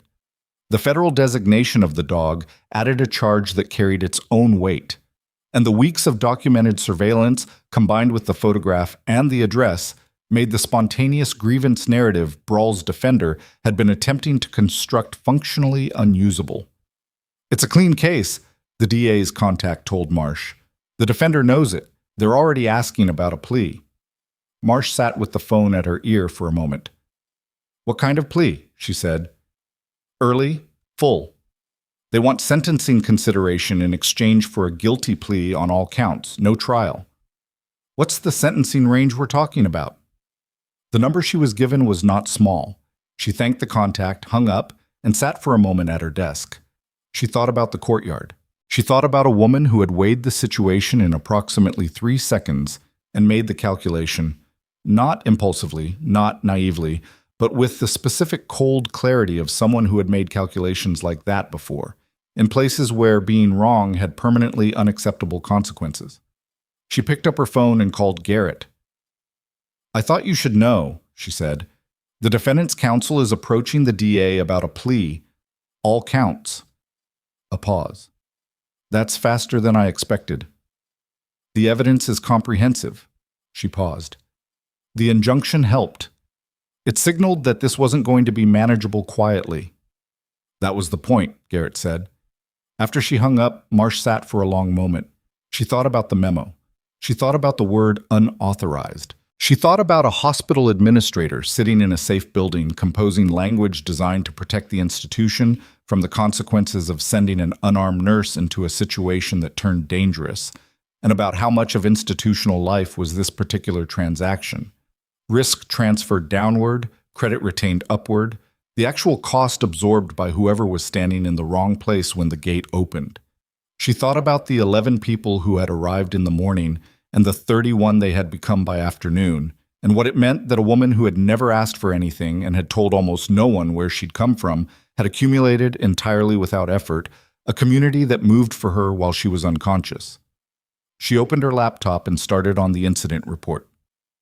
At 6:30 p.m., Dominic came out of his shift. He was wrung out in the specific way of people who have worked a full shift in a place where something significant is happening in the background, unable to fully engage with it, attending to the ordinary demands of the work, while the larger things sat in his peripheral vision all day. He changed out of his scrubs and stood in the locker room for a moment. He took out his phone. He had written, over the course of the afternoon, in increments between patients, a statement. He hadn't called it that in his head. He'd just started writing, in the Notes app, because Maya had told him to write things down, and this was a thing that needed to be written. It described his shift on the night of the incident. It described what Foyle had said, and to whom, and what he himself had observed in the courtyard door when the security team arrived. It described Maya, not in the language of tribute, which he didn't think she would want, but in the specific language of professional observation.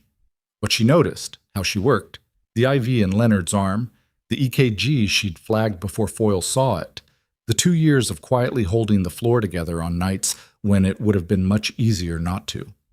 He sent it to Patricia, who had given him Garrett's contact information at 2 p.m. with the brief instruction to write down exactly what he knew. He put his phone away and walked out of the locker room and went upstairs to the ICU family waiting area because there was nowhere else he wanted to be. Sandra Reeves was there. She had come out for coffee, real coffee, not the machine, and she was standing with a cup in her hands, looking at nothing, doing the particular thing people did in waiting rooms where the waiting had gone on long enough to become its own kind of work. She looked at him when he came in. She didn't know him. "Dominic Yates," he said. "I work with Maya." Nights. Sandra looked at him, at his face, at the fact that he was there after his shift, and something in her expression shifted. She talks about the people she works with, she said. She doesn't talk much, but when she does. She paused. She mentioned a young nurse she was teaching. Dominic sat down. He didn't know what to say to that, so he didn't say anything. They sat in the quiet of the waiting room, and the building around them held the sounds of a hospital in early evening. Shift changes, the distant PA system, the particular rhythm of an institution that does not stop for anything, not even for the people inside it who need it to. After a few minutes, Sandra said, "She's going to be angry when she wakes up." Dominic looked at her. About what happened? About all of it. Sandra turned the coffee cup in her hands. She doesn't like this. A gesture that encompassed the room, the floor, the hospital, the state of being the person things are happening to, rather than the person managing them. She's going to wake up, and she's going to want to get up, and she's going to fight the doctors about it, and she's going to be furious that she's here and not on the floor, and she's going to ask 100 questions that nobody's going to want to answer because she'll see through every careful thing anyone says. Sandra's voice was dry and tired, and exactly right. She's been like that since she was 7. Dominic thought about Maya telling him to write it down at 2 a.m. in the medication room when he was shaking, the complete matter-of-factness of it, the total absence of performance. "I know," he said. At 8:15 p.m., Warren was still in the building. He had been informed by Garrett at 7:30 that the nursing board inquiry had been withdrawn and the internal review suspended, and that the hospital's legal counsel had reached out, very carefully, to open a dialogue about resolution. Warren had said, "What resolution looks like is not my decision. It's hers." Garrett had noted this and said he would preserve that position in all subsequent communications. Warren sat near the window in the lobby, which had become, over the course of the day, something between a waiting room and a vigil. The number had held at around 30. Some had come and gone, people with jobs and children and lives that couldn't be suspended indefinitely. But the number had not dropped below 25 since late afternoon. Meals had appeared from somewhere. He didn't investigate the logistics. Dax was with him, fed and watered and considerably more settled than he had been in the ER 2 nights ago. At 8:20, Corden came back downstairs. Warren watched him cross the lobby. Corden was a trim man in his early 60s, silver-haired, with the practiced confidence of someone who had managed institutions long enough to believe that everything was manageable. That confidence had been slightly dented by the afternoon's events, which was visible in something around the eyes. He stopped in front of Warren. "Mr. Okafor," he said. "Mr. Corden." Corden looked at the assembled people in the lobby. His expression was doing something complicated. "I want to assure you that the hospital takes Ms. Reeves' situation extremely seriously." "I know you do," Warren said. "Now." The 2 words landed in the space between them with a quietness that was worse than volume. Corden was quiet for a moment. Then he said, "What do you want?" Warren looked at him. "I want her to wake up," he said. "Everything else will follow from that." Corden held his gaze. He seemed about to say something further, then appeared to think better of it. He nodded, a real nod, not a performance, and went back to the elevator. Warren watched him go. At 9:47 p.m., Dr. Pell came to the ICU waiting room. Sandra was there. Dominic was there. Patricia, who had stayed well past any professional obligation, was there. 3 of the people from downstairs, including DeLuca, had been given visitor passes and were in the corridor. Dr. Pell stood in the doorway. "Her numbers have improved significantly in the last 2 hours," she said. "The arrhythmia has not recurred. The inflammation markers are continuing to drop." She paused, with the careful deliberation of someone who had learned the cost of premature certainty. "I'm cautiously optimistic. If she continues on this trajectory through the night, I would expect to begin reducing sedation in the morning." The room was very quiet. Sandra pressed the heel of her hand against her mouth for a moment. Just a moment. Then she put her hand down and said, in an entirely steady voice, "Thank you." Dr. Pell nodded and left. The room remained quiet. The kind of quiet that is not the absence of something, but the presence of a specific kind of relief.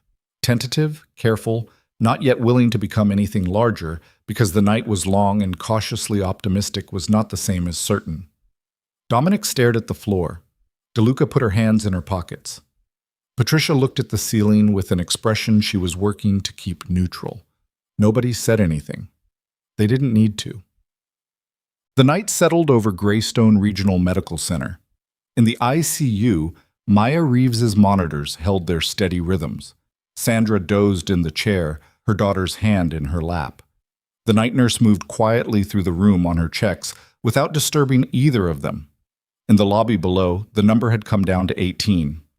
They arranged themselves as people do for a long wait, stretched out on waiting room chairs, heads tipped back, some sleeping in the particular anywhere-is-fine way of people with field experience.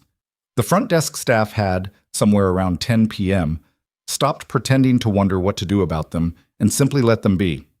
In a jail cell across Pelham Falls, Curtis Brawl lay on his bunk with his surgically repaired arm in a cast and a set of charges that his attorney had confirmed, with clinical directness, were not going to improve with time or argument.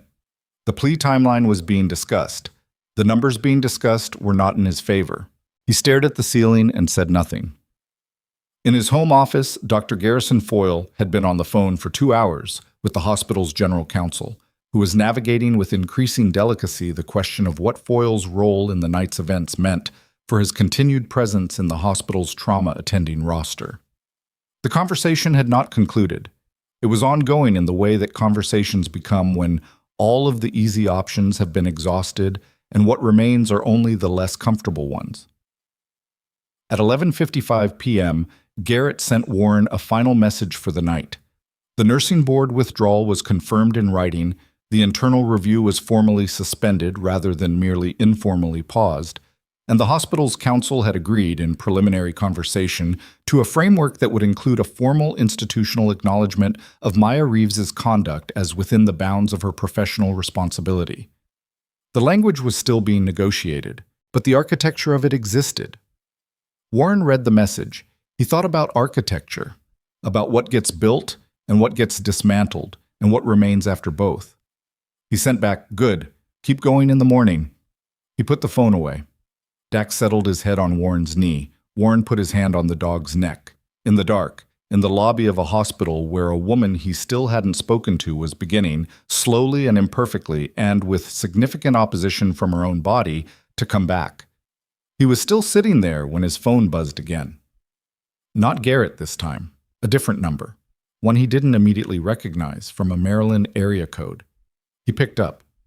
"This is Warren," he said. A pause. A voice. Not familiar. Male, middle-aged, something in the delivery that he couldn't locate precisely, but that snagged on something in his attention. "Mr. Okafor, I got your number from a mutual contact." Another pause. "My name is Daniel Fossey. I'm a journalist. I'm with the Baltimore Register." The voice was careful, preemptive. "I want to be honest with you. I've been aware of the situation at Greystone since early afternoon. I have sources inside the hospital. I've been holding the story out of consideration for the patient's privacy and the ongoing legal process."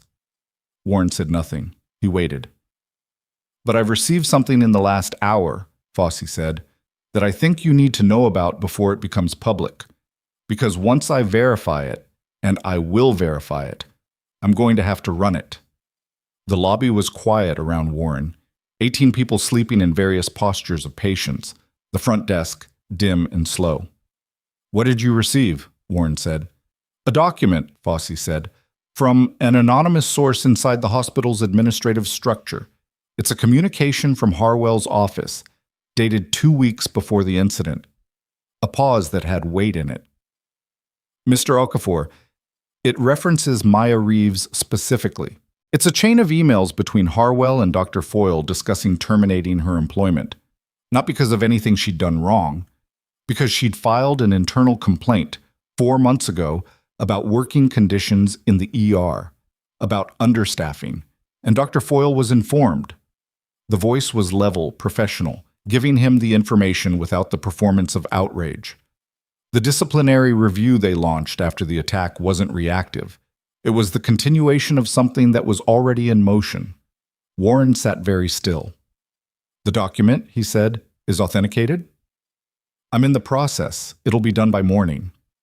"And you're calling me because you have standing in this situation," Fossey said. "And because whoever is in that lobby with you tonight, I have a photograph from outside the hospital, taken at 4 this afternoon. I think you should know what you're actually defending her against." Warren looked at the elevator. He looked at the doors, beyond which, 2 floors up, a woman was beginning to recover from an attack that had been, in every official account, a random act of violence by a man with a grievance and a knife. And now there was a document, dated 2 weeks before the gate opened. He said slowly, "Send me a copy." The file came through 40 seconds later. Warren opened it. He read the first email, Harwell to Foyle, the subject line a dry administrative euphemism, and then he stopped reading and simply held the phone. Outside, a truck moved through the empty street. The lobby was quiet. Dax breathed steadily against his leg.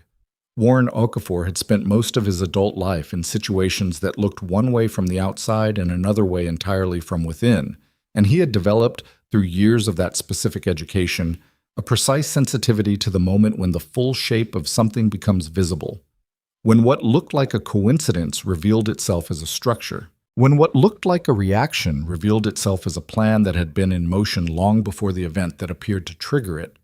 The email in front of him was dated November 3rd. Maya Reeves had been in that courtyard on January 14th. The gate had opened. The knife had come out. And a hospital that had already decided to remove her had watched it happen and then picked up a pen and found in the attack not a tragedy to address, but an instrument to use.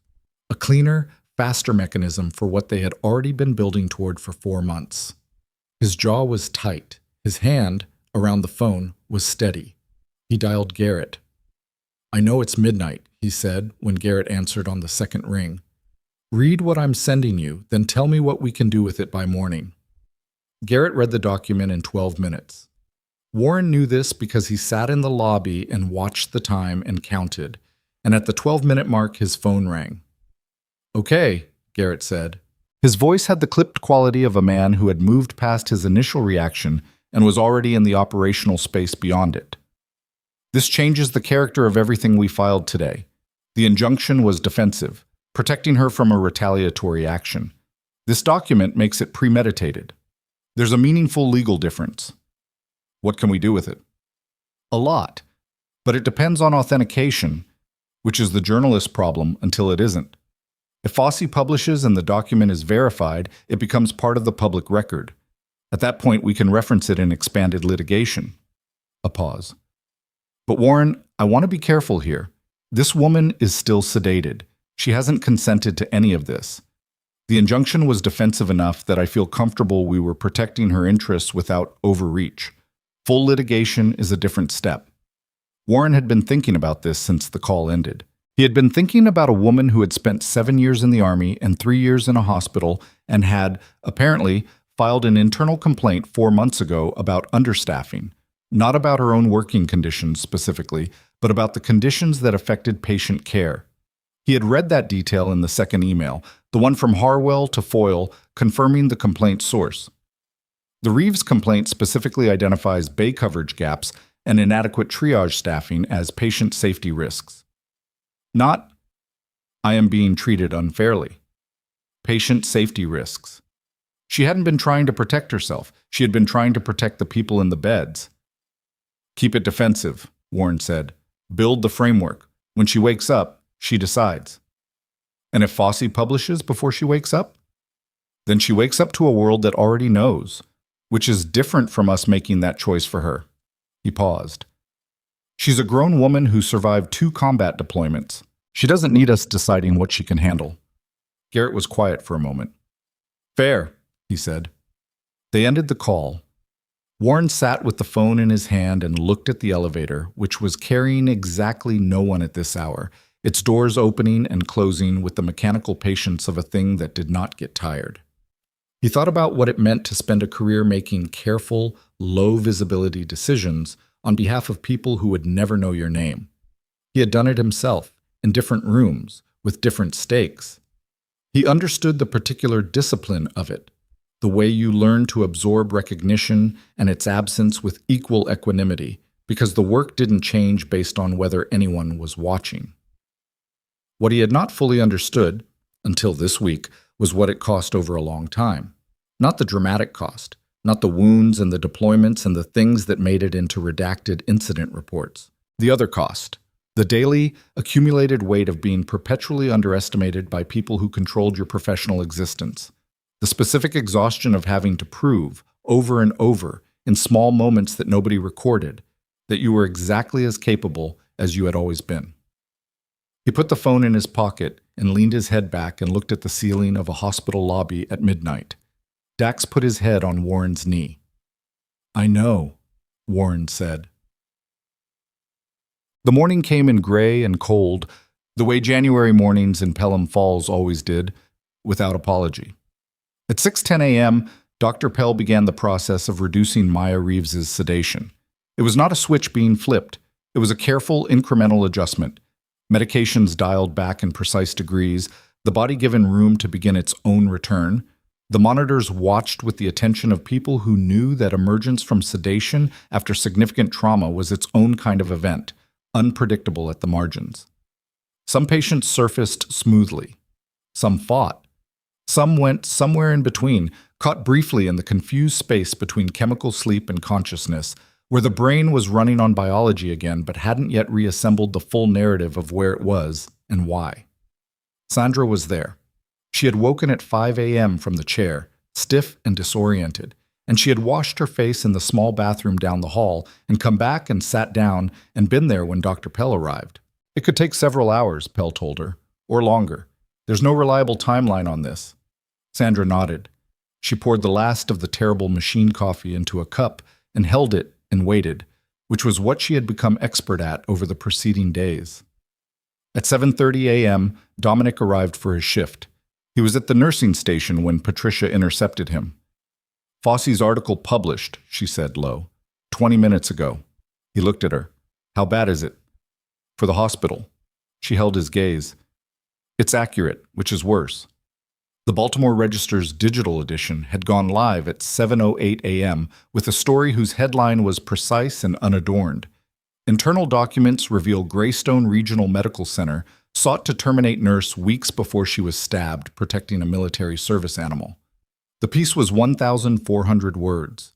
It was sourced, documented, and careful in exactly the way that made it resistant to legal challenge. It named Harwell. It named Foyle in the specific context of the November email chain. It quoted the internal complaint Maya had filed in September, the patient safety complaint, the one about staffing coverage gaps, in full. By 9 a.m., it had been picked up by 4 regional outlets. By 10 a.m., 2 national ones. Corden was in his office by 7:45. The meeting he called included the hospital's communications director, its legal counsel, and Harwell, who arrived looking like a man who had not slept and was now reckoning with the specific vertigo of watching a decision he had made in the controlled privacy of his office become a matter of public record. The meeting lasted 2 hours. What came out of it was not, at its core, a strategy. It was the acknowledgement, arrived at painfully and by stages, that there was no strategy available that didn't begin with the same first step, accountability. The communications director said it aloud at the 40-minute mark, when the third approach had been proposed and rejected. "We can't litigate this. Every document they have is real. Every email is real. The complaint is real. The timeline is real. The attack is real." She put her pen down. "We have to get ahead of it." Harwell looked at the table. "That means a statement," the director continued. "Today. It means formal recognition of what Ms. Reeves did and what the hospital's response should have been. And it means personnel accountability." She paused carefully. "Both of you need to understand what that phrase will mean in this specific instance." The room was very quiet. Corden looked at Harwell. Harwell did not look up from the table. At 10:15 a.m., Foyle submitted his resignation. It was not requested, technically, but the conversation with the general counsel that had run from the previous night into the early morning had arrived at a place where the voluntary option was being clearly presented as preferable to the alternative, and Foyle had the legal sophistication to understand the distinction. He wrote the letter himself, in his office, in the spare factual language of a man who had spent his professional life using language precisely and was not going to compromise that practice even now. He was 61 years old. He had been in medicine for 35 years. He had, in that time, done real work.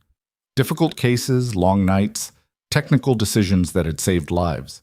None of that was erased by what he had done over the past 3 years to Maya Reeves, or by the November email, or by the night he had handed her a lead and told her to deal with it. But none of it was sufficient to balance those things either, and he was not, at his core, a man capable of fully pretending otherwise. He put the letter in an envelope and left it on his desk and walked out of the hospital without stopping to speak to anyone. Patricia saw him leave from the nursing station. She watched him cross the lobby, past the people who were still there, who had been there all night, who did not know who he was and would not have moved for him if they had, and pushed through the main doors into the January air. She turned back to her station. There was work to do. There was always work to do. Well, at 11:30 a.m., Maya Reeves opened her eyes. It wasn't dramatic. It was the opposite of dramatic, a slow, incremental return, her eyes opening partway and then closing again, then opening a little wider, the pupils contracting against the room's light, the face around them doing the effortful work of becoming present. Sandra was holding her hand and felt the change before she saw it. The slight increase in grip pressure, involuntary, the body signaling before the mind arrived. "Maya," Sandra said quietly. The eyes opened, unfocused at first, moving across the ceiling with the calibration effort of someone assembling information from scratch. Then the focus landed. On the ceiling, then on the monitor, then on the IV line, processing. The face registered recognition without relief, which was the specific response of someone who understood immediately where they were and why. Her lips moved. No sound. "Don't," Sandra said. "Tube's out, but your throat is going to be raw. Don't try to talk yet." Maya looked at her mother. Something in her face shifted. Not the full range of emotion, because her body was a long way from that, but the particular expression of someone who sees a face they were not certain they would see again and has a complicated relationship with what that means. She closed her eyes, opened them again. Sandra reached up and brushed a piece of hair back from her daughter's forehead, a gesture so automatic it bypassed the 10 years of her daughter's adult life in which that gesture would have been unwelcome, and Maya didn't pull away. Dr. Pell arrived 8 minutes later. She checked the monitors, assessed Maya's responsiveness, asked a series of questions Maya answered with small nods and head shakes, and when the preliminary assessment was done, she stood at the bedside and said, in her direct and unadorned way, "You're going to have a long recovery, but you're going to have it."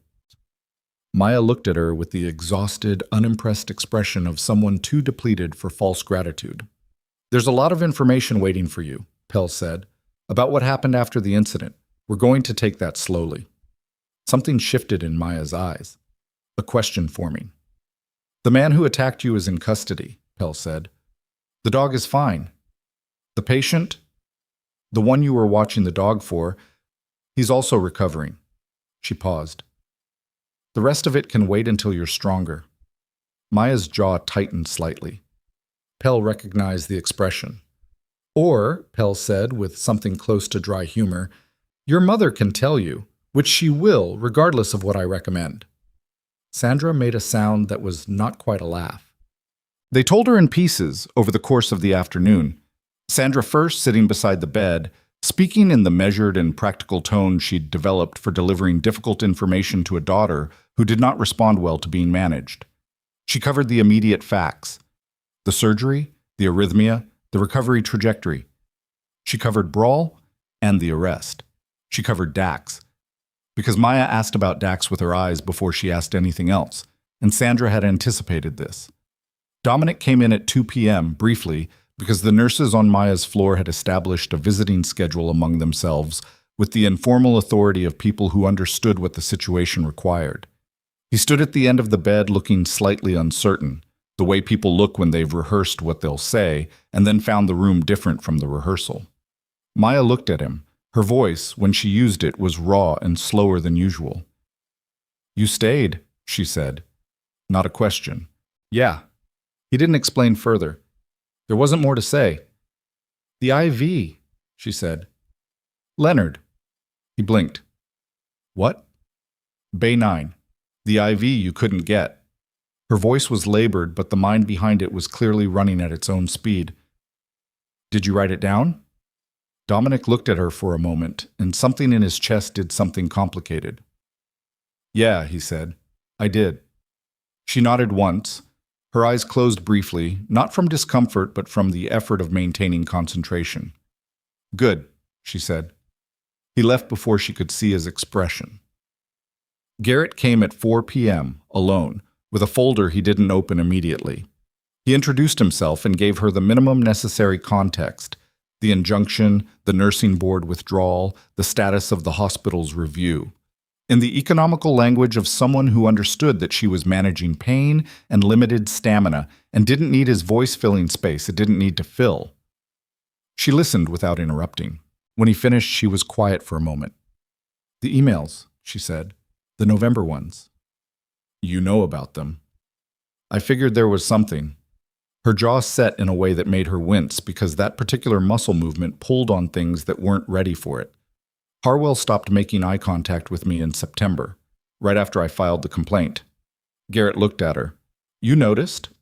I notice everything, she said, not with pride. Just as a statement of fact, the same way she might say I have 2 hands. What are they offering? He outlined it. The formal acknowledgement, the personnel accountability, Foyle's resignation, which had been made public as of an hour ago, the framework for addressing the staffing issues she'd raised in her complaint, a financial settlement offer that was preliminary but substantial. Maya listened. Her face was difficult to read, which Garrett suspected was its default state. The staffing issue, she said. Is it in writing? That they'll actually address it, with a timeline and specific metrics. Not yet. That's negotiable. That's not negotiable, she said. That's the part that matters. She paused, and the effort of the conversation was visible now. Not weakness exactly, but the body making its accounting known. People were getting hurt because of the coverage gaps. Before any of this happened, that's why I filed the complaint. So if they want a settlement, that piece is concrete and binding and comes with oversight, or we don't settle. Garrett wrote it down. One more thing, he said. Warren Okafor. He's been asking if he can come up. The name didn't register immediately. It hadn't been used in the immediate context of who owned the dog, and then she connected it and was still for a moment. The patient, she said. Yes. Maya looked at the window. Outside, the January sky was making its early exit toward dark. She thought about a gate opening. She thought about amber eyes finding her face in a hospital courtyard and the specific transaction of stillness and trust that had moved between her and an animal she didn't know. Tell him yes, she said. Warren came up at 5 p.m. He moved carefully, his body still carrying its own recovering weight. And he came in without Dax because Dax was not, on this particular afternoon, cleared for the ICU floor, which was a conversation that Tara had had with Patricia and that had been resolved in favor of protocol for the moment. He stood at the door of room 14 and knocked on the open frame. Maya turned her head. He was not what she expected, which she realized meant she'd been forming an expectation without knowing it. He was older than she'd imagined, and harder looking, with a face that had the particular topography of someone who had spent significant time outdoors in difficult conditions. He was also, visibly, still not entirely well, which she noted because she was trained to note it and because there was something clarifying about it. 2 people in the same building, both in various stages of not being fine, neither of them requiring the other to pretend otherwise. He sat in the chair Sandra had vacated. Sandra had gone to the cafeteria for dinner, under instruction from Maya, who had said, go eat actual food with enough residual authority that Sandra had gone. Warren looked at her. She looked at him. I'm sorry, he said, for what happened to you. You didn't do it. You were in that courtyard because of me. I was in that courtyard because Foyle told me to be. Her voice was flat, not harsh. And I would have stayed there anyway. Dax was scared. Warren looked at his hands for a moment, then back at her. He's not scared anymore. Something in Maya's face moved briefly and then settled. "What's he like?" she said. "Normally." Warren thought about this. It was not the question he had expected, which made him find the actual answer rather than a performed one. "Stubborn," he said. "Smart in ways that are inconvenient. He wants to work more than his age allows. He forgets sometimes that he's retired." Maya made a sound that was the beginning of a laugh and stopped because laughing, currently, was not a thing her torso was permitting. "That's a personality I recognize," she said. They looked at each other. "What are you going to do?" Warren said. "After." She understood that after meant after recovery, after settlement, after whatever the next several months were going to be. It was a large question, and he was asking it directly, which she appreciated. "I'm going to go back to work," she said. "Here?" She was quiet for a moment. The honest answer was that she didn't know yet. The hospital she was returning to would not be the same hospital she had left 2 nights ago, and she was not sure whether that was sufficient. She was aware that Foyle was gone.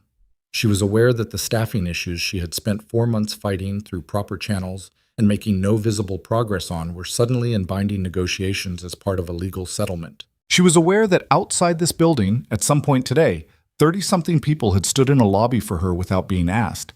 She had not fully absorbed what that meant. She wasn't going to, not today. The body she was living in right now had a limited budget for large realizations. "Somewhere," she said. "I'm going to go back to work somewhere." Warren nodded. He stood carefully. "Dax wanted to come up," he said. "They wouldn't let him."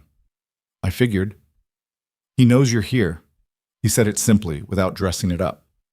"He's been oriented toward the elevator all day." Maya looked at the window again.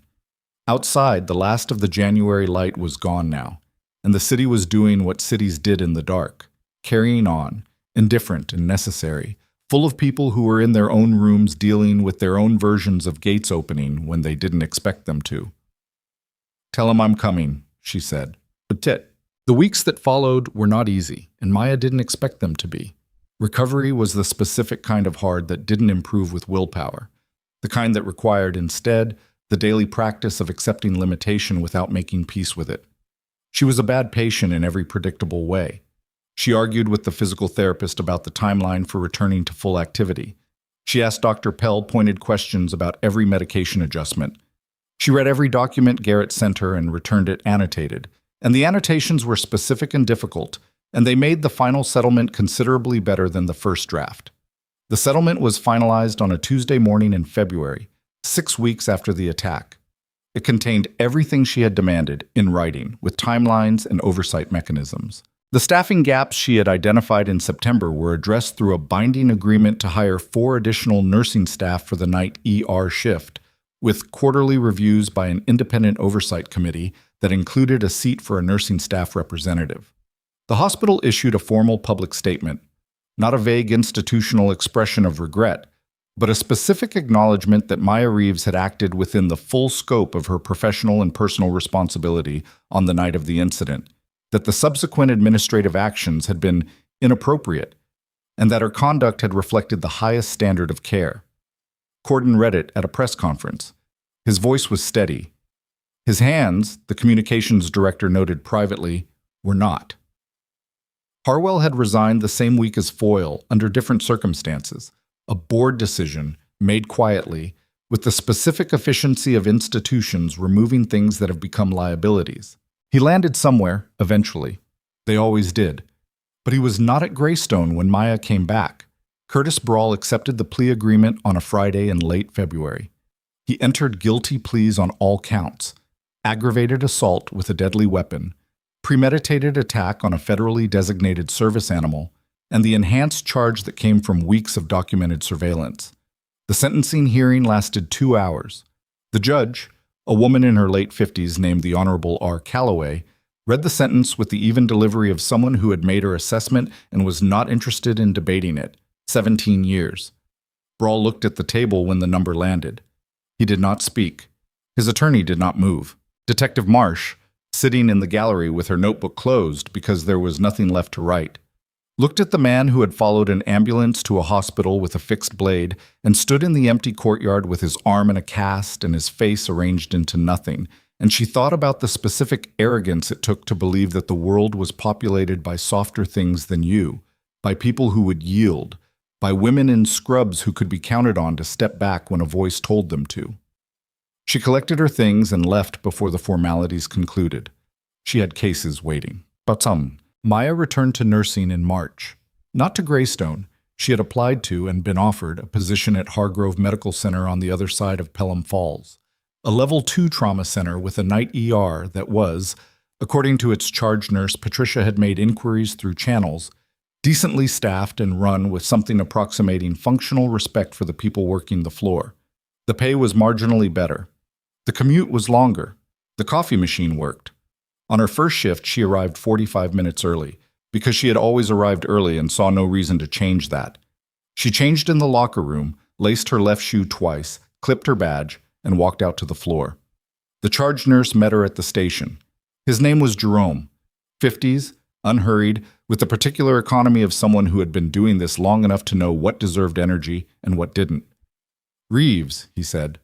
"Heard good things." "From who?" she said. "Patricia Rodriguez. You know her?" Maya clipped her badge clip one more time, though it didn't need it. "Yeah," she said. "I know her." Jerome handed her the first chart.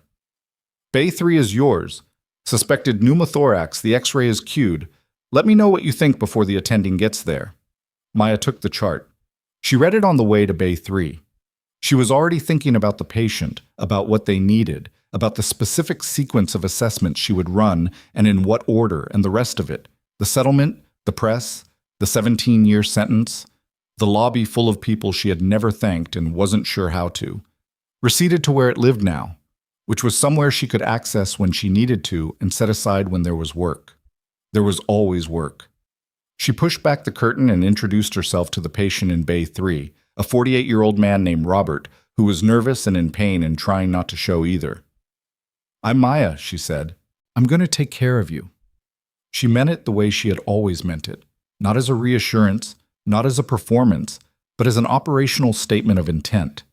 She was going to take care of him, because that was what she was here for, because that was what she had rebuilt herself into after the deployments and the discharge and the years of learning to live in a body that had been through things and carried them without being defined by them. She was good at this. She had always been good at this. The difference now was that the people around her knew it, not because she had changed, but because they had finally paid attention. 3 weeks into her time at Hargrove, she received a message from Warren. He was brief, because brevity was his natural register. He said Dax was doing well. He said the Meridian Group's former connection to Brawl's employer was being reviewed. Not publicly, and he didn't elaborate, and that some professional situations had a way of resolving that didn't require visibility to be real.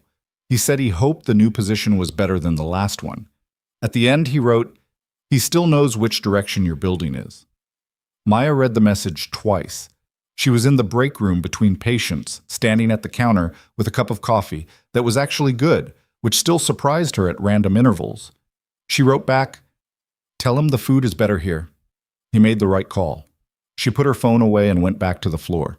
She did not think about the gate. She did not think about the knife, or the concrete, or the specific quality of cold that had come up fast at the end of it. She did not think about the 11 weeks of recovery, or the settlement negotiations, or the morning she had read the November emails for the first time and sat with the specific, clean anger of it before filing it somewhere she could manage it. She thought about Bay 7, which needed her.